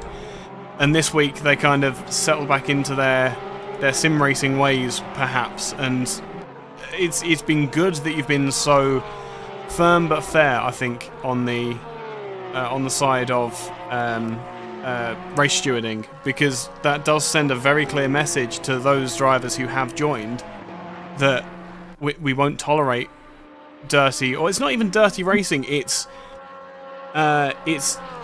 unnecessarily aggressive. Yeah, unthoughtful. That's what I like to call it. Yeah, it's unthoughtful. It's not thinking of the other person and what they might be going through and that sort of thing. It's not giving that space. Yeah, unnecessarily aggressive. Really, really good word for it. Sadly, a lot of incidents that we ruled tonight could have been, avoided with easy maneuvers. I mean, the start incident, when I don't remember which car. I know it was one of the beans. Bewley, I think. Yeah, probably Bewley. Because we've got Noble up in 7th at the moment. Yeah, he pushed up for a 3 wide, and then even after making contact with other drivers, he was still on full throttle, you know. Yeah. So, yeah, in real racing, probably that would succeed, but you must not forget that ACC and that physics are sometimes over-exaggerated, and you know that Yeah. you diving down the inside of some car might ship it towards the moon. So Yeah. it's Well, that's the thing, is we are dealing, as I was talking with Alex, as a 213 goes up the inside of the 74 car for 9th position. lovely fight. Can't make the place stick. Great racing now, as everyone starts to kind of get their feel in and get comfortable with their cars and the people around them. Great to see. Nice clean pass for Heiler there, trying to get back into the top 10. No, as you say, the physics of ACC doesn't lend itself to this type of really, really close racing per se.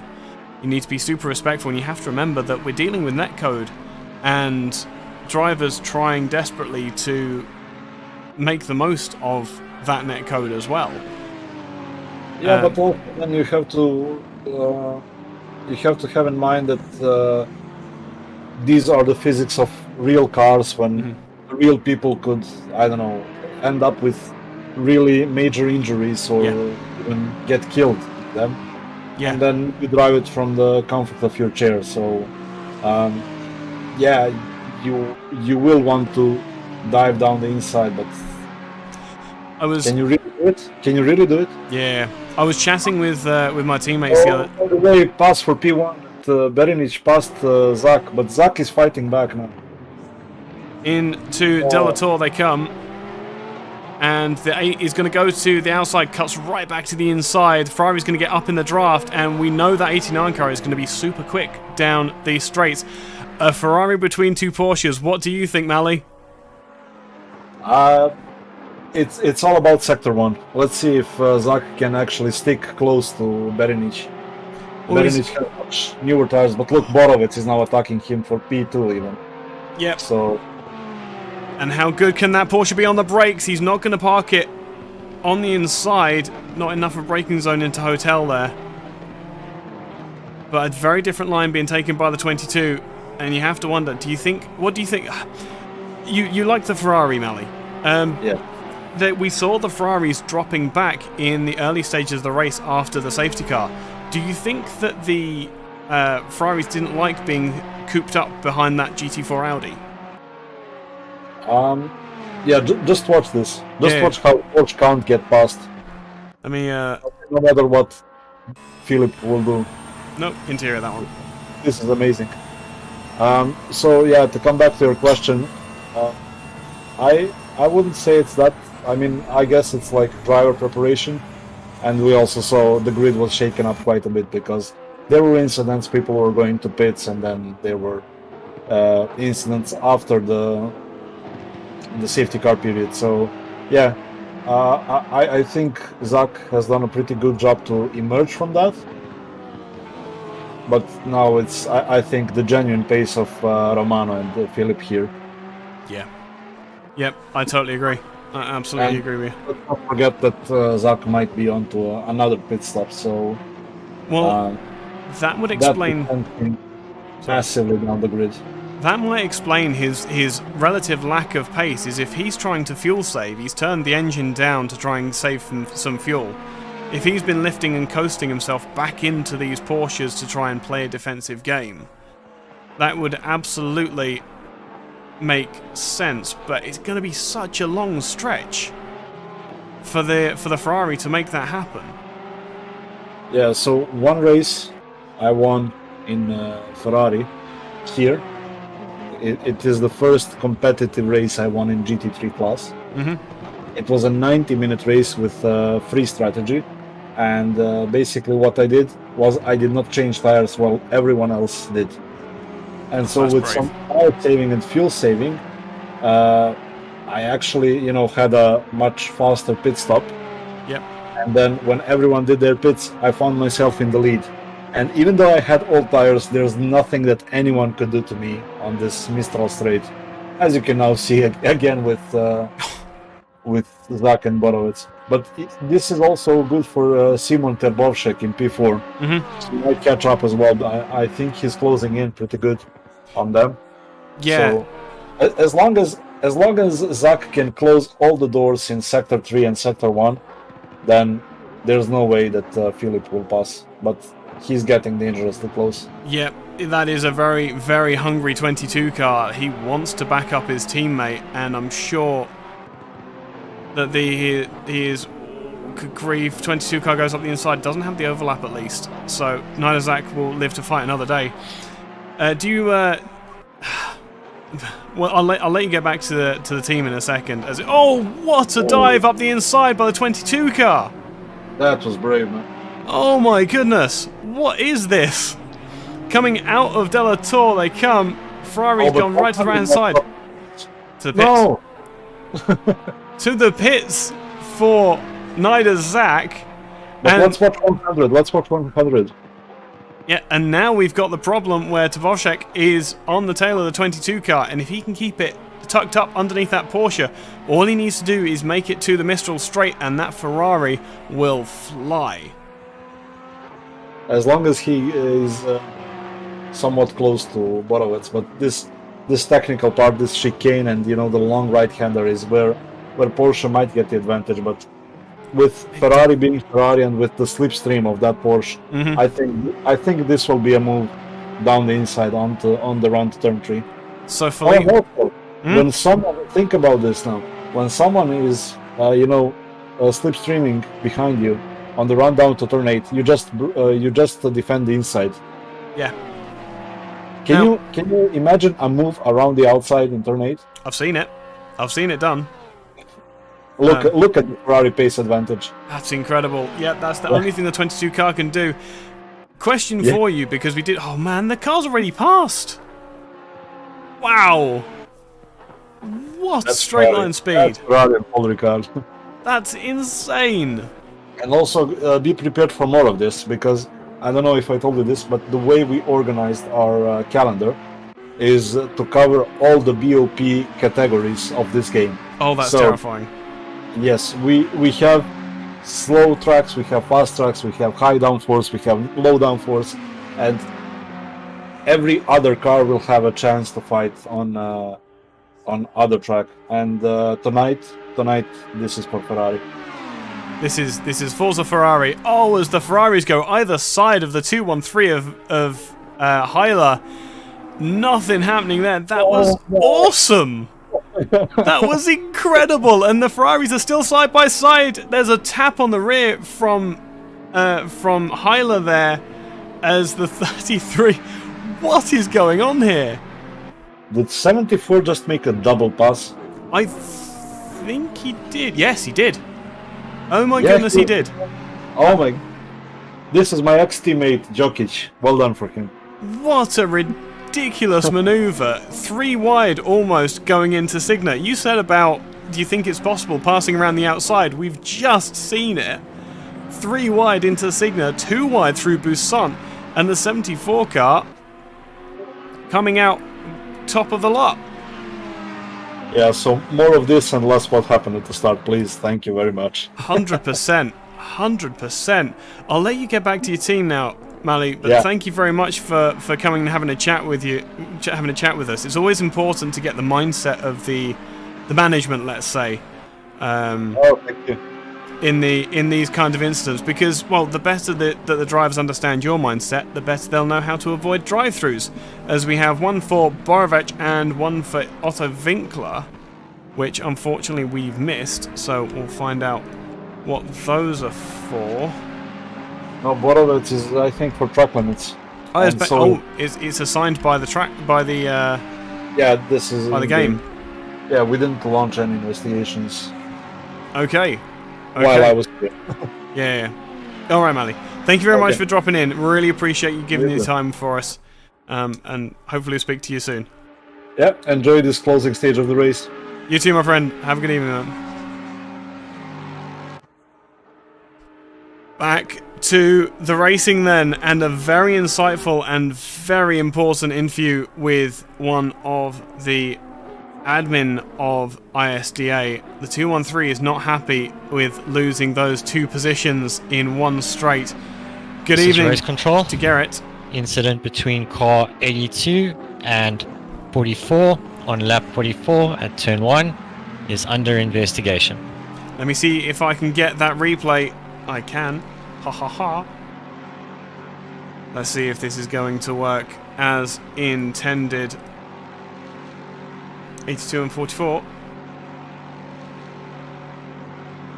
are the cars we're looking for.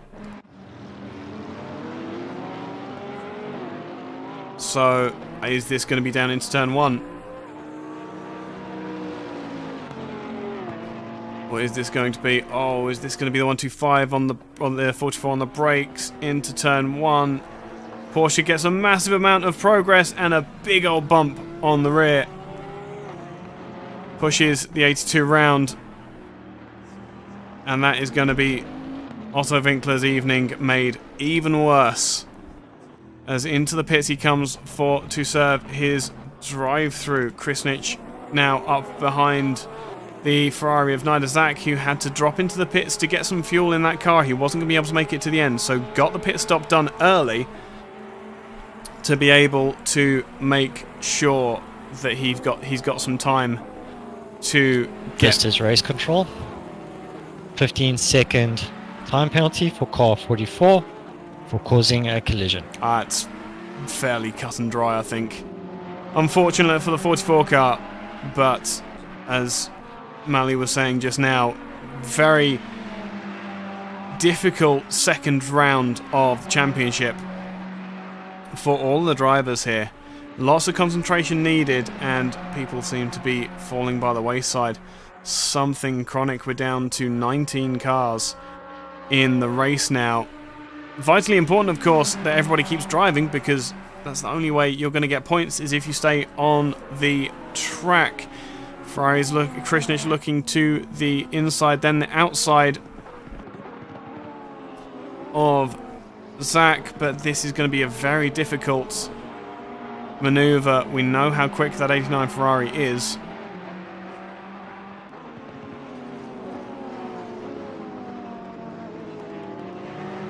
And all things being balanced and equal, these cars should both be on the same amount of fuel.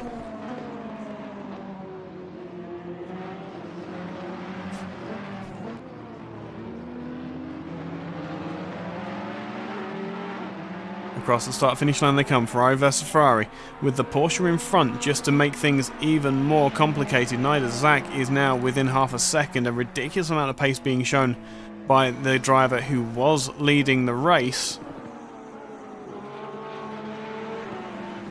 And Borovec out on his own with a 16-second deficit to the leader.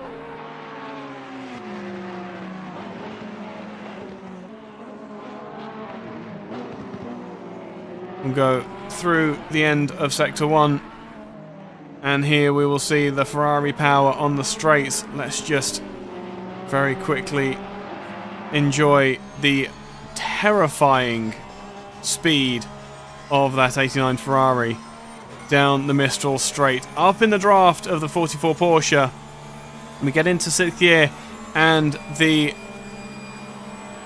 pace of that yellow and black machine just disappearing up the road. What a monstrous amount of pace from that Ferrari. Whoa, big ol' wiggle for the 44 as well. To add insult to injury for the 44, he is going to lose out the position to the number 3 as well. Yep, absolutely. Porsche was so intent and so trying so hard to get that position, or keep that position. He sent it off into Narnia, or into the middle of the blue stripes.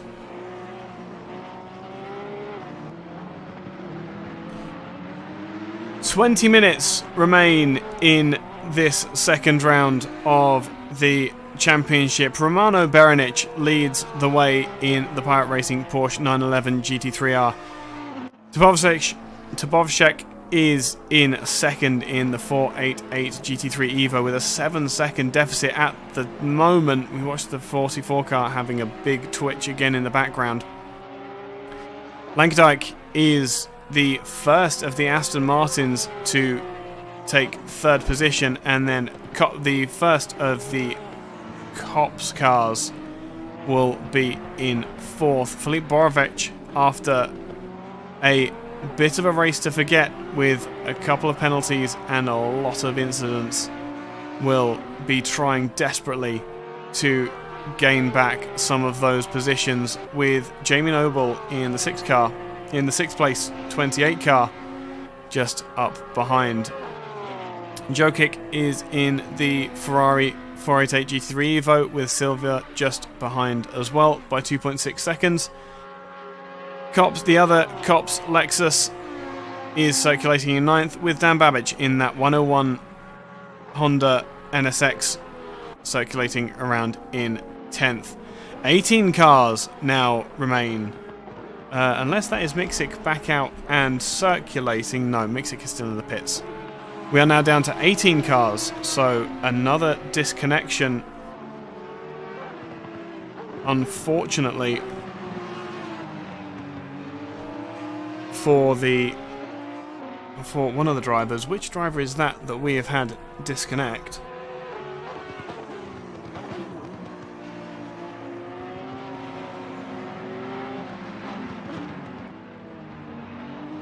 I do miss being able to see when people are disconnected. Across the line, Leon Verlek, who started, let's not forget, from the pit box after a penalty incurred in the previous race, now has Matej Heiler for company in a fight over 13th and 14th. This should be a fairly different fight to what we've seen from some of the other races in this stage of the race, where the Ferraris seem to be very, very quick in a straight line and very keen to make their point known on the Mistral Straight. Audi isn't quick in a straight line, neither is the Porsche, so this should be a very, very interesting drafting match between the two. Heiler is closing in, has a massive overspeed in the draft, but will come out of the draft, and then all of the wind pushing over the Audi. He can only pull side by side. Only now makes the position. Bear in mind, this started halfway down, or the entire length of the Mistral Straight to get past one car, and now that same car may have the performance to take it back as they come through sectors 3 and then sector 1 of the next lap. Oh no, the 44 car is still struggling very much with the pace of that car. Adrian Santic in the 125 has dropped away. I think that's a disconnection and reconnection. I dare say that that pit stop is not going to be served as the headlights start to come on. 9:37 PM is the local time.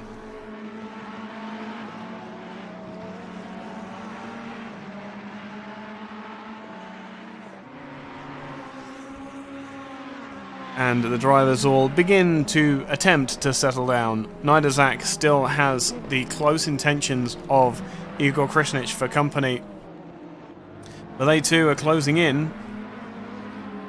No, they aren't. They are 8 seconds off. This is a car that is lapsed down. That looks like the McLaren of Martin. I dare say that might be.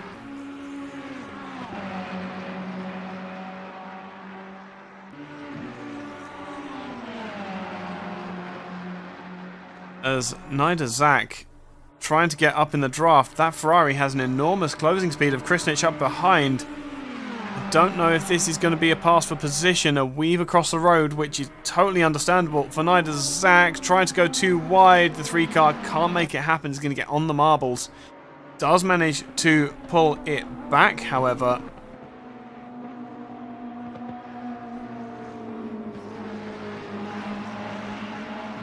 And through Buisson they come, with the lapped McLaren should be making way momentarily, absconds from the racing line to let the 2 lapping cars through.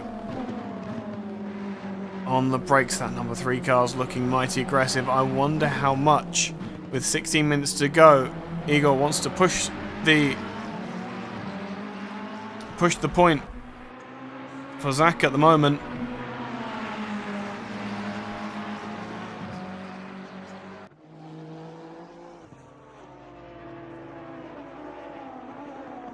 The answer is not very much. The 3 car would be much happier to sit in behind the 89, wait for that safe passing place, because he knows with all that fresh air in front of neither Zach, it's going to be a difficult ask for him to keep the 3 car behind. There is a slight fight slightly further up the grid as well. Lost connections for Sanad Tadic after 100 minutes of the race. My dude, I feel so bad for you. That's so unfortunate. It's one of those technical issues that are so inherent in all types of racing, that's so important for all these things to fall in place. And just a real unfortunate evening for Tadic there. Technical issues bringing out the white flag.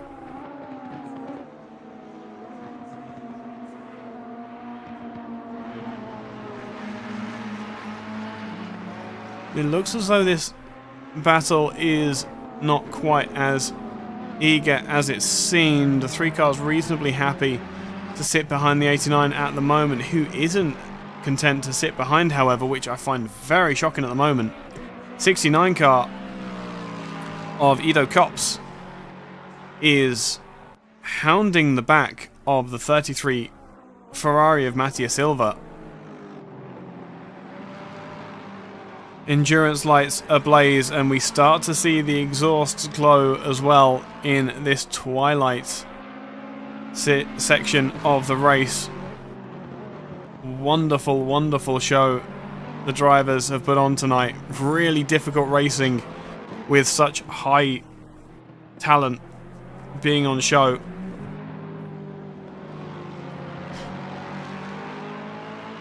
Out onto the Mistral Straight they'll come yet again, and just behind we'll have the 2 Ferraris of Nidazak and Igor Krasnic to follow as well. That Lexus is like that really quickly in a straight line. I am surprised by how quick that Lexus is. He's going to pull alongside very early, but again, with the air flowing over the car again, out of the draft, can't make it happen. Into Signa they come. This could be a dive up the inside. Last lap. Oh, there's a twitch for the 33. Ferrari is getting all sorts of pointy again. Goes to the outside, but gets it back to the inside again for the second part of the corner.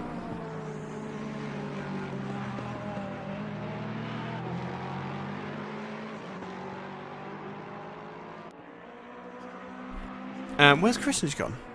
Krasnic has made the pass after being so happy to sit behind the 89 car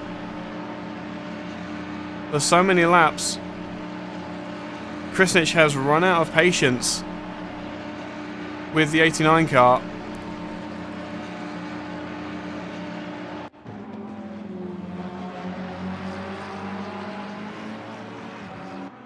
And it will be on the Mistral Straight, will it not?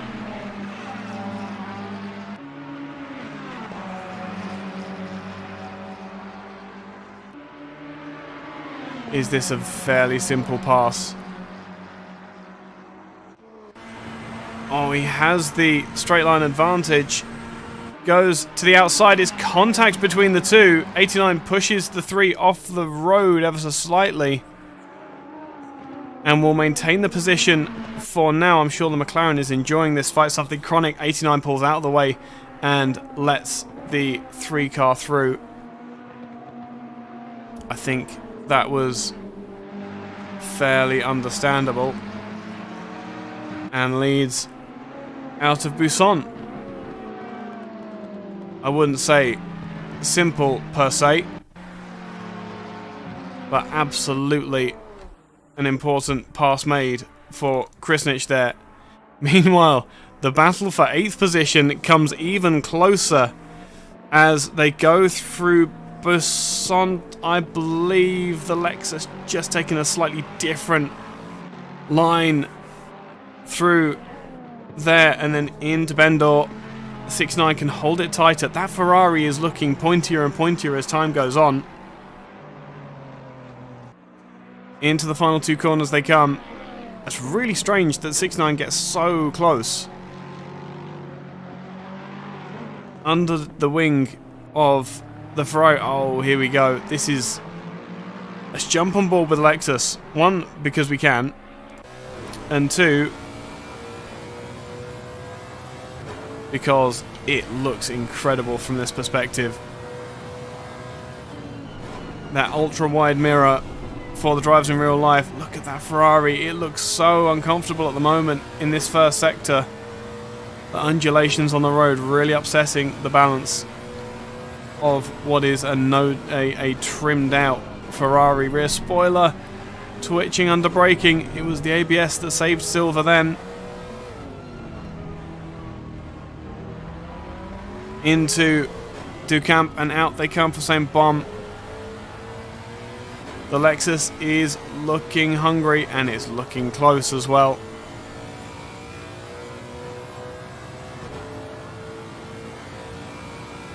Up in the aero wash again, I'm sure.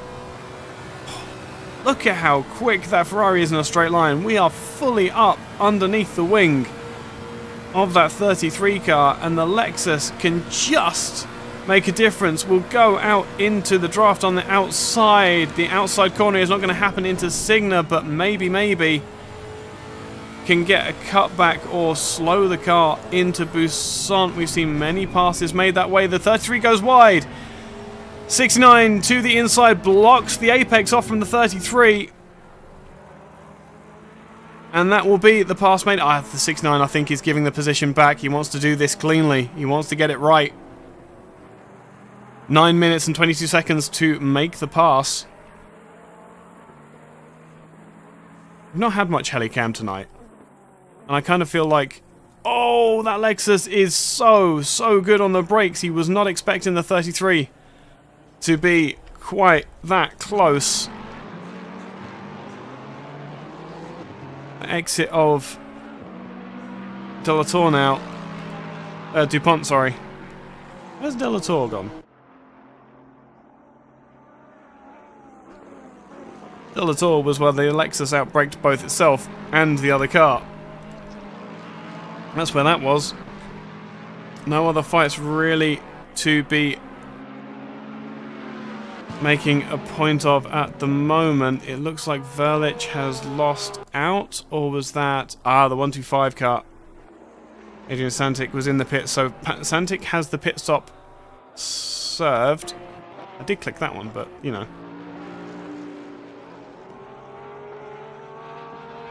As the young boys car, look at how filthy that is. I do feel for all of these drivers getting to the point of 2 hours and a couple of fights that just have been going on for so long, the amount of concentration needed.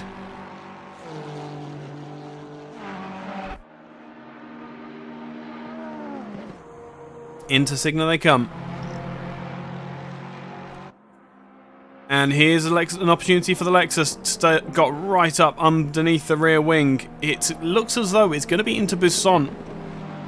the 69 car needs to make its move, but it's how does he set up the move to get the Ferrari to push wide. He's going to need to get to the inside and park it. There's nothing else he can do. Meanwhile, and terrifyingly, as this battle winds out ever so slightly, Krasnić is now a sandwich. He is the filling in a Honda and Ferrari sandwich. I don't think that's ever a sandwich you want to be involved with.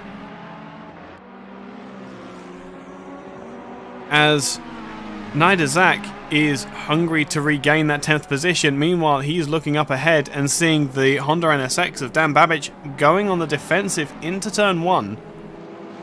These Ferraris might be working together again to clear not only this one, but potentially get involved with the Cops battle. A couple of seconds up the road, 89 car looks to the inside. 101 has blocked the 3 from taking his full apex speed. And Nidazak, I'm sure, is just thinking about how he can make that work. On to the straight they go. We know how fast these Ferraris are in a straight line. As Manny said in YouTube chat, Ferrari go burr. Almost giving a tap to the 101. Will pull out of the slipstream, and even without any kind of draft will pull alongside the 101 into... Hang on. Krasnić will go around the outside. They were side by side. That is only the sensible driving of Babic that has saved that particular altercation. So again, great driving from Babic in that NSX. I'm sure it is a nightmare to try and keep with these Ferraris in a straight line. As the battle between 8th and 9th gets close again. I dare say that RCF might not have the overall performance to make it happen. Here though, a very different battle going on. The 89 car on the start-finish straight. This is an overlap that we're going to see. The 101 has to go to the racing line. He has to maintain as much apex speed as he possibly can. No way he's going to stand up to the 89 otherwise.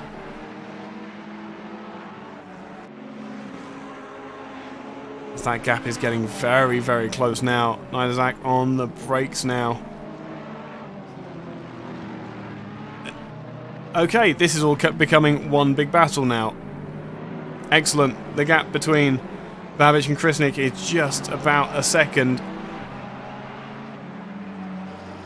And Kops chasing down Silva in the 33 Ferrari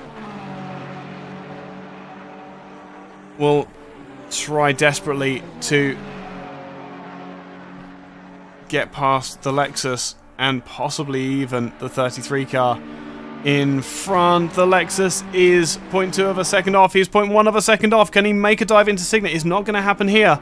The Ferrari behind Nidazak tries to look but can't make it happen. Does the Lexus have any answer for it? Oh, I think that is Babic has conceded. Yep.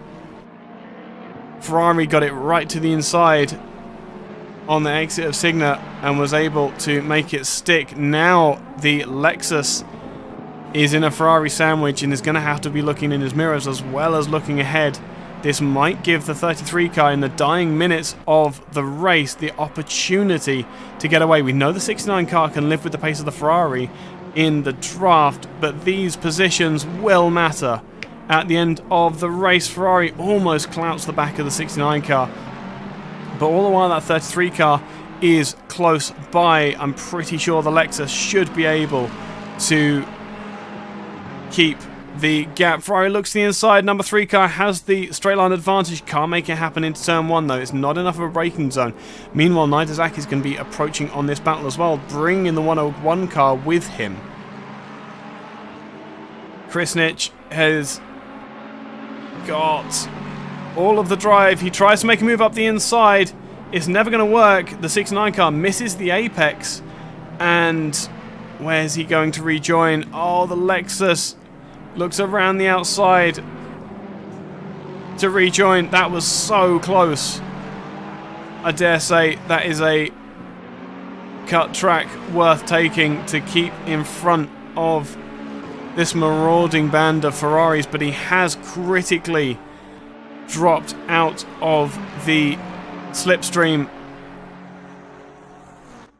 of the Ferrari in front. Meanwhile, the Lexus is just about keeping ahead.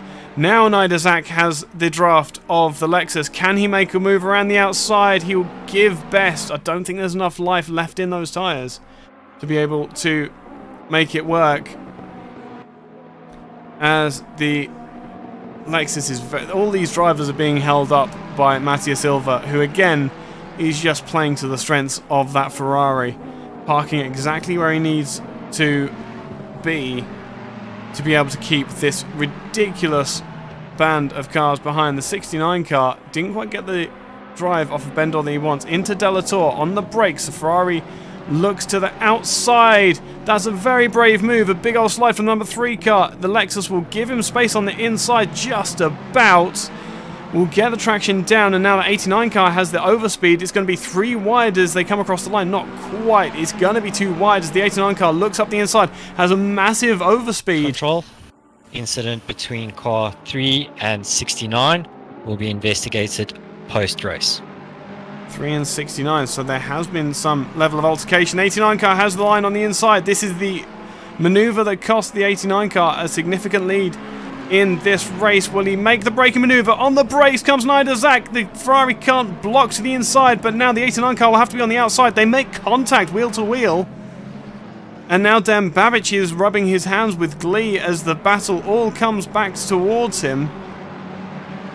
And I envy the 710 of Martin, who has the best view in the world. And suddenly from nowhere, with 17 seconds remaining left in the session, Berenic we will stick with for just a second. I think he's in the first sector. Oh, that madman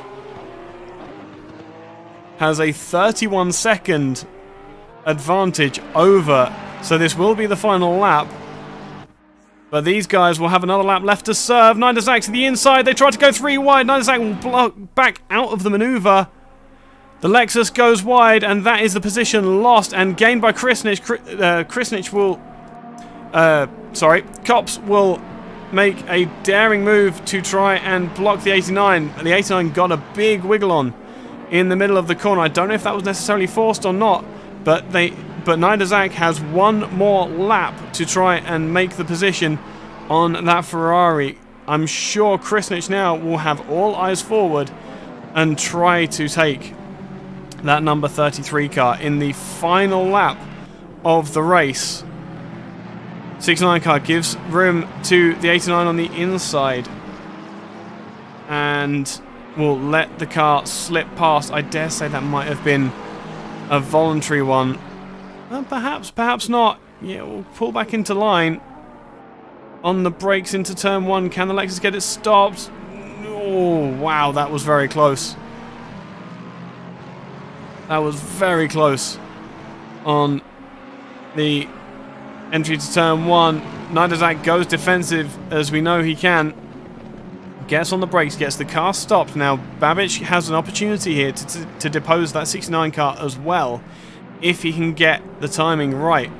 As Berenic comes across the line and takes the win, completely unrelated to this. Tabovchak will come home in second. More importantly, however, the number 3 car up on the back of the 33 in the draft is going to do what we've seen so many times before. The 3 car goes to the outside of the sister Ferrari. 33 car will push him to the outside of the track. He needs as much racing line as he can possibly get. On the marbles at the edge of the track, that's going to affect his grip coming into Signa. On the brakes, the car has it done well and truly. What incredible pace from that number 3 car. The guys further back, the Lexus has fallen away from the 89 car, but that is about Or she wrote, I dare say. Oh my goodness, what a race. It's not over yet. There is still plenty of cars left. And here's the thing, Babbitt, he could come down to the last corner. If the 101 car can get enough of a drive, Otto Winkler will be the first lapped car, I think, to take the checkered flag. 69 car will come home in 11th, 12th for Babic. D'Couza has a couple of meters left to serve as the rest of the drivers make their way into the end of the race. Berenic will take the win. Tabovcek will come home in second. Remco Langendijk in that 36 Aston Martin, a real sleeper of a race, but wonderful to see him so far up. Kops will come home in fourth. Borovec in fifth. Noble will come home in a very well earned sixth position. Oh, I think, did we just lose somebody? Someone disconnected, which is really annoying. Let me go back to the garage and get the timetables for the race. So, Berenic. Well, this is odd.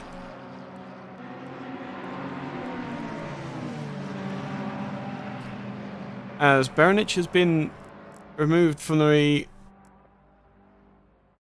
standings, they're all disconnecting. That's why. Unfortunately, you'll have to make the best of what you can with that. As the drivers have started disconnecting, I can't tell what's going on anymore, unfortunately. But Jokic, Krishnic, Silva, Nidazak with a hard fought race there. Kops, Babic, D'Couza, Verlich, Otto Winkler with another night to forget as well as Martin and Santic, who had a very difficult race as well. We'll wait for any drivers who wish to come to interview.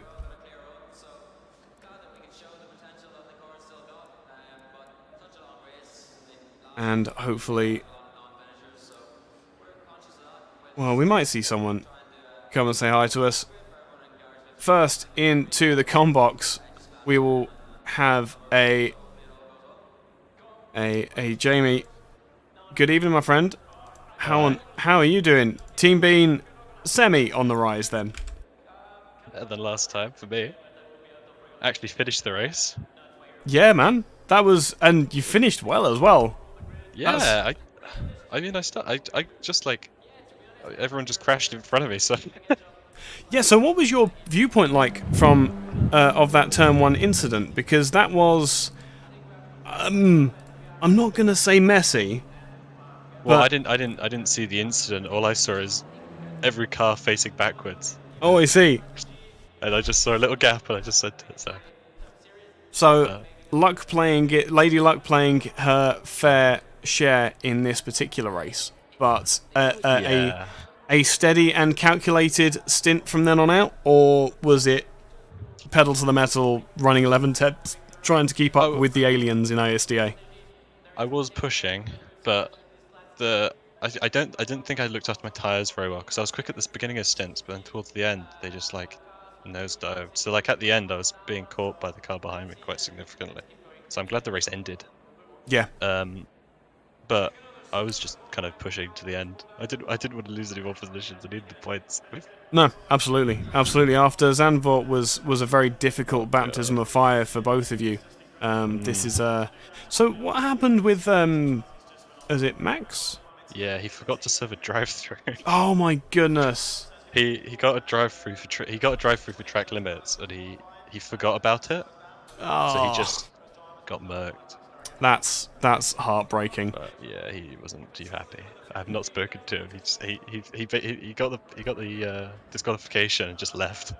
I don't blame him. To be fair, I don't blame him. That's not one of those things you want to happen. Unfortunate. But no, that was what a show for the Heinz Beans team. I know. Beans car on the rise. Beans car on the rise. I am not strong at poor Ricard, so. Well, that absolutely. Happy that race is over. No. Better at Spa. I'll be better at Spa. I'm quick at Spa. Nah, that's cool. That's great. And you're in the best car for Spa as well. that front engine Aston just floats so well through the sweeping sections of Spa. Really looking forward to that for you. Nice. Yeah, no, that's awesome. There's Bean's car sweeping through the curves at Spa. Oh god. Can't wait. This is terrible. You need to stop coming into the com box because every time it just ends up in terrible jokes and puns. I'm kidding. Keep coming back. Congratulations on the finish tonight. It was, according to what I see, that was a 6th position in the end, man. Yeah. Well, I don't know if I'll get a penalty for the safety car. Do you see what happened on the safety car? I didn't know. Basically, because I'm not in the voice comms, right? So I didn't know that the safety car came on until after cars in front of me had already slowed down for it. Right. Because the message for the safety car was posted just after they said it in the voice chat. Mm-hmm.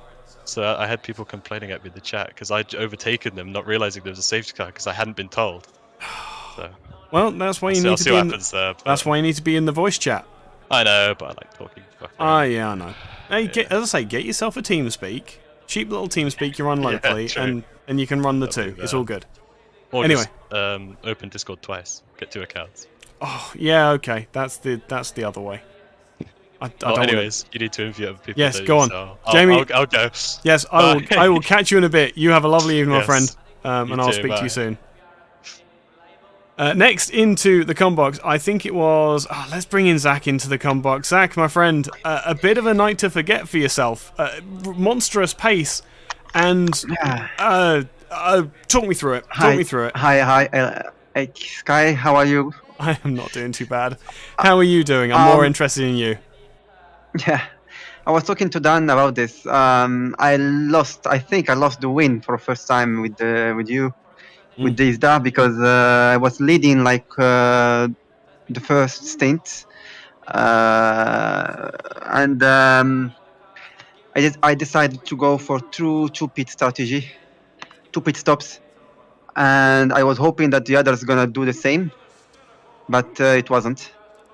So I lost. I lost the podium and maybe also the win. Yeah. Yeah. But I really don't know why I did that. Put two stops. Well, you had a difficult because you had a difficult first couple of corners as well. Were you involved in the? No. Were you not? No, 0 damage. No damage. Oh, that's all right then. Oh, I could have. Yeah, sworn that's why you I were was. No, I was qualified P7, and it was a big crash in front of me. Oh man! So after safety car, I was P4, and my pace was good for the 4 guys in front, so I overtook them in the track, and leaded 45 minutes, and then I go for this first stop. Okay, again from P10 to P1, and I saw my fuel going down, and it wouldn't let me finish the race. So I pitted again, and I found myself P10. So that's a shame. It is a shame, but a lovely battle between yourself, the Babic, and the Frove, Krishnik and Krishnik, yeah. Krishnik, yeah, and it was perfect. What a wonderful race! And what was it, 2-3 wide going into Signa Corner? Yeah, you saw it. Of course we had Mally in earlier in the race, and he said, "Do you think we'll see any passes around the outside of anyone in Signa?" It's like, the 3 wide into Signa is absolutely fine. We can work with that. Yeah, 3 wide, but you have to have big balls to do it, because it will be killing the race for me and for the others. So I took the risk for 3 wide, but I couldn't go more aggressive than this. So I left it a bit before the corner, because I don't want to, Yep. It's you don't want to take anyone out. You don't want to ruin anyone else's race. Yeah, exactly. I mean, if we force, we can make it, but there's 50% chance of killing somebody. So I prefer to wait another chance. Yeah. And yeah, I did the Dan Babic, and there is one more lap I could take that Lexus in front of me. I think Lexus or Ferrari. Yeah, that Lexus was blisteringly quick in a straight line, wasn't it? Yeah, with the slipstream, we couldn't get it. But finally, it was. I mean, it was first time I got this chance to win a race because you know that two Porsches in the Yeah. top three, they are unbelievable fast in every track Hmm. this season. So I was telling myself I need to at least have a win in this league. Yeah. Only once, but it was my bad. I should not have did that second pit. But to be honest, I decided before the race to do 2 pit stop because I don't know. I was hoping, as I said, the others to do the same, but it wasn't. So anyway, yeah, I was happy for the race. Anyway, Yeah, no, it was an excellent race, and your driving was absolutely exceptional as well. Absolutely brilliant you. racing, and as you say, Ah. you said you need big balls, but to be very fair, you need to have a trust in the other drivers as well that they're not going to do Yeah. anything silly as well. Yeah, exactly. And it's so great that we can have these kinds of insane battles where there's drivers side by side for 3-4 corners at a time, because there's that trust. Exactly, yeah. But you know, in this league, I have more trust and on people here. I could not do this move if I was in another league because I already tested last week another league, and it was carnage. People don't take a lot of worries about the others. So yeah, the trust is big.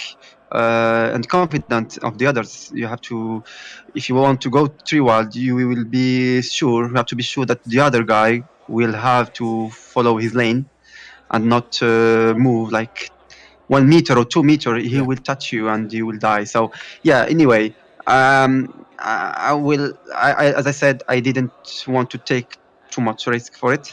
Yeah. But I was happy for this race. I will watch your comments. I just want to see how you. Oh man! How did you? Oh, it was so good, man! You have my utmost respect. You really do. Your drive tonight was absolutely incredible. The strategy might not have been there, but for me, you are one of the drivers of the race.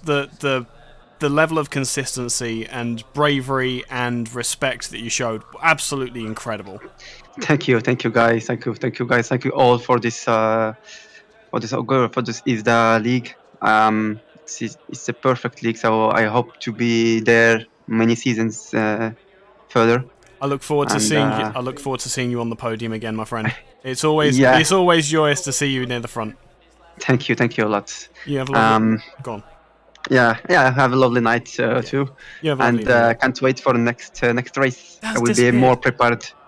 Yes, that'd be excellent. Spa next, so plenty of experience on that track, and I'm pretty sure you should be very, very quick in that Ferrari. Yeah, thank you, man. Thank you. Good man. You have a lovely evening. I'll see you next time. See you next time. Goodbye. Congrats on the newborn as well. Yeah, thank you. Yeah, lovely, nice to say it in voice as well. So yeah, you have a lovely evening, my friend. Yeah, thank you, guy. Thank you. Goodbye. There we go. And I don't think we've got anybody else.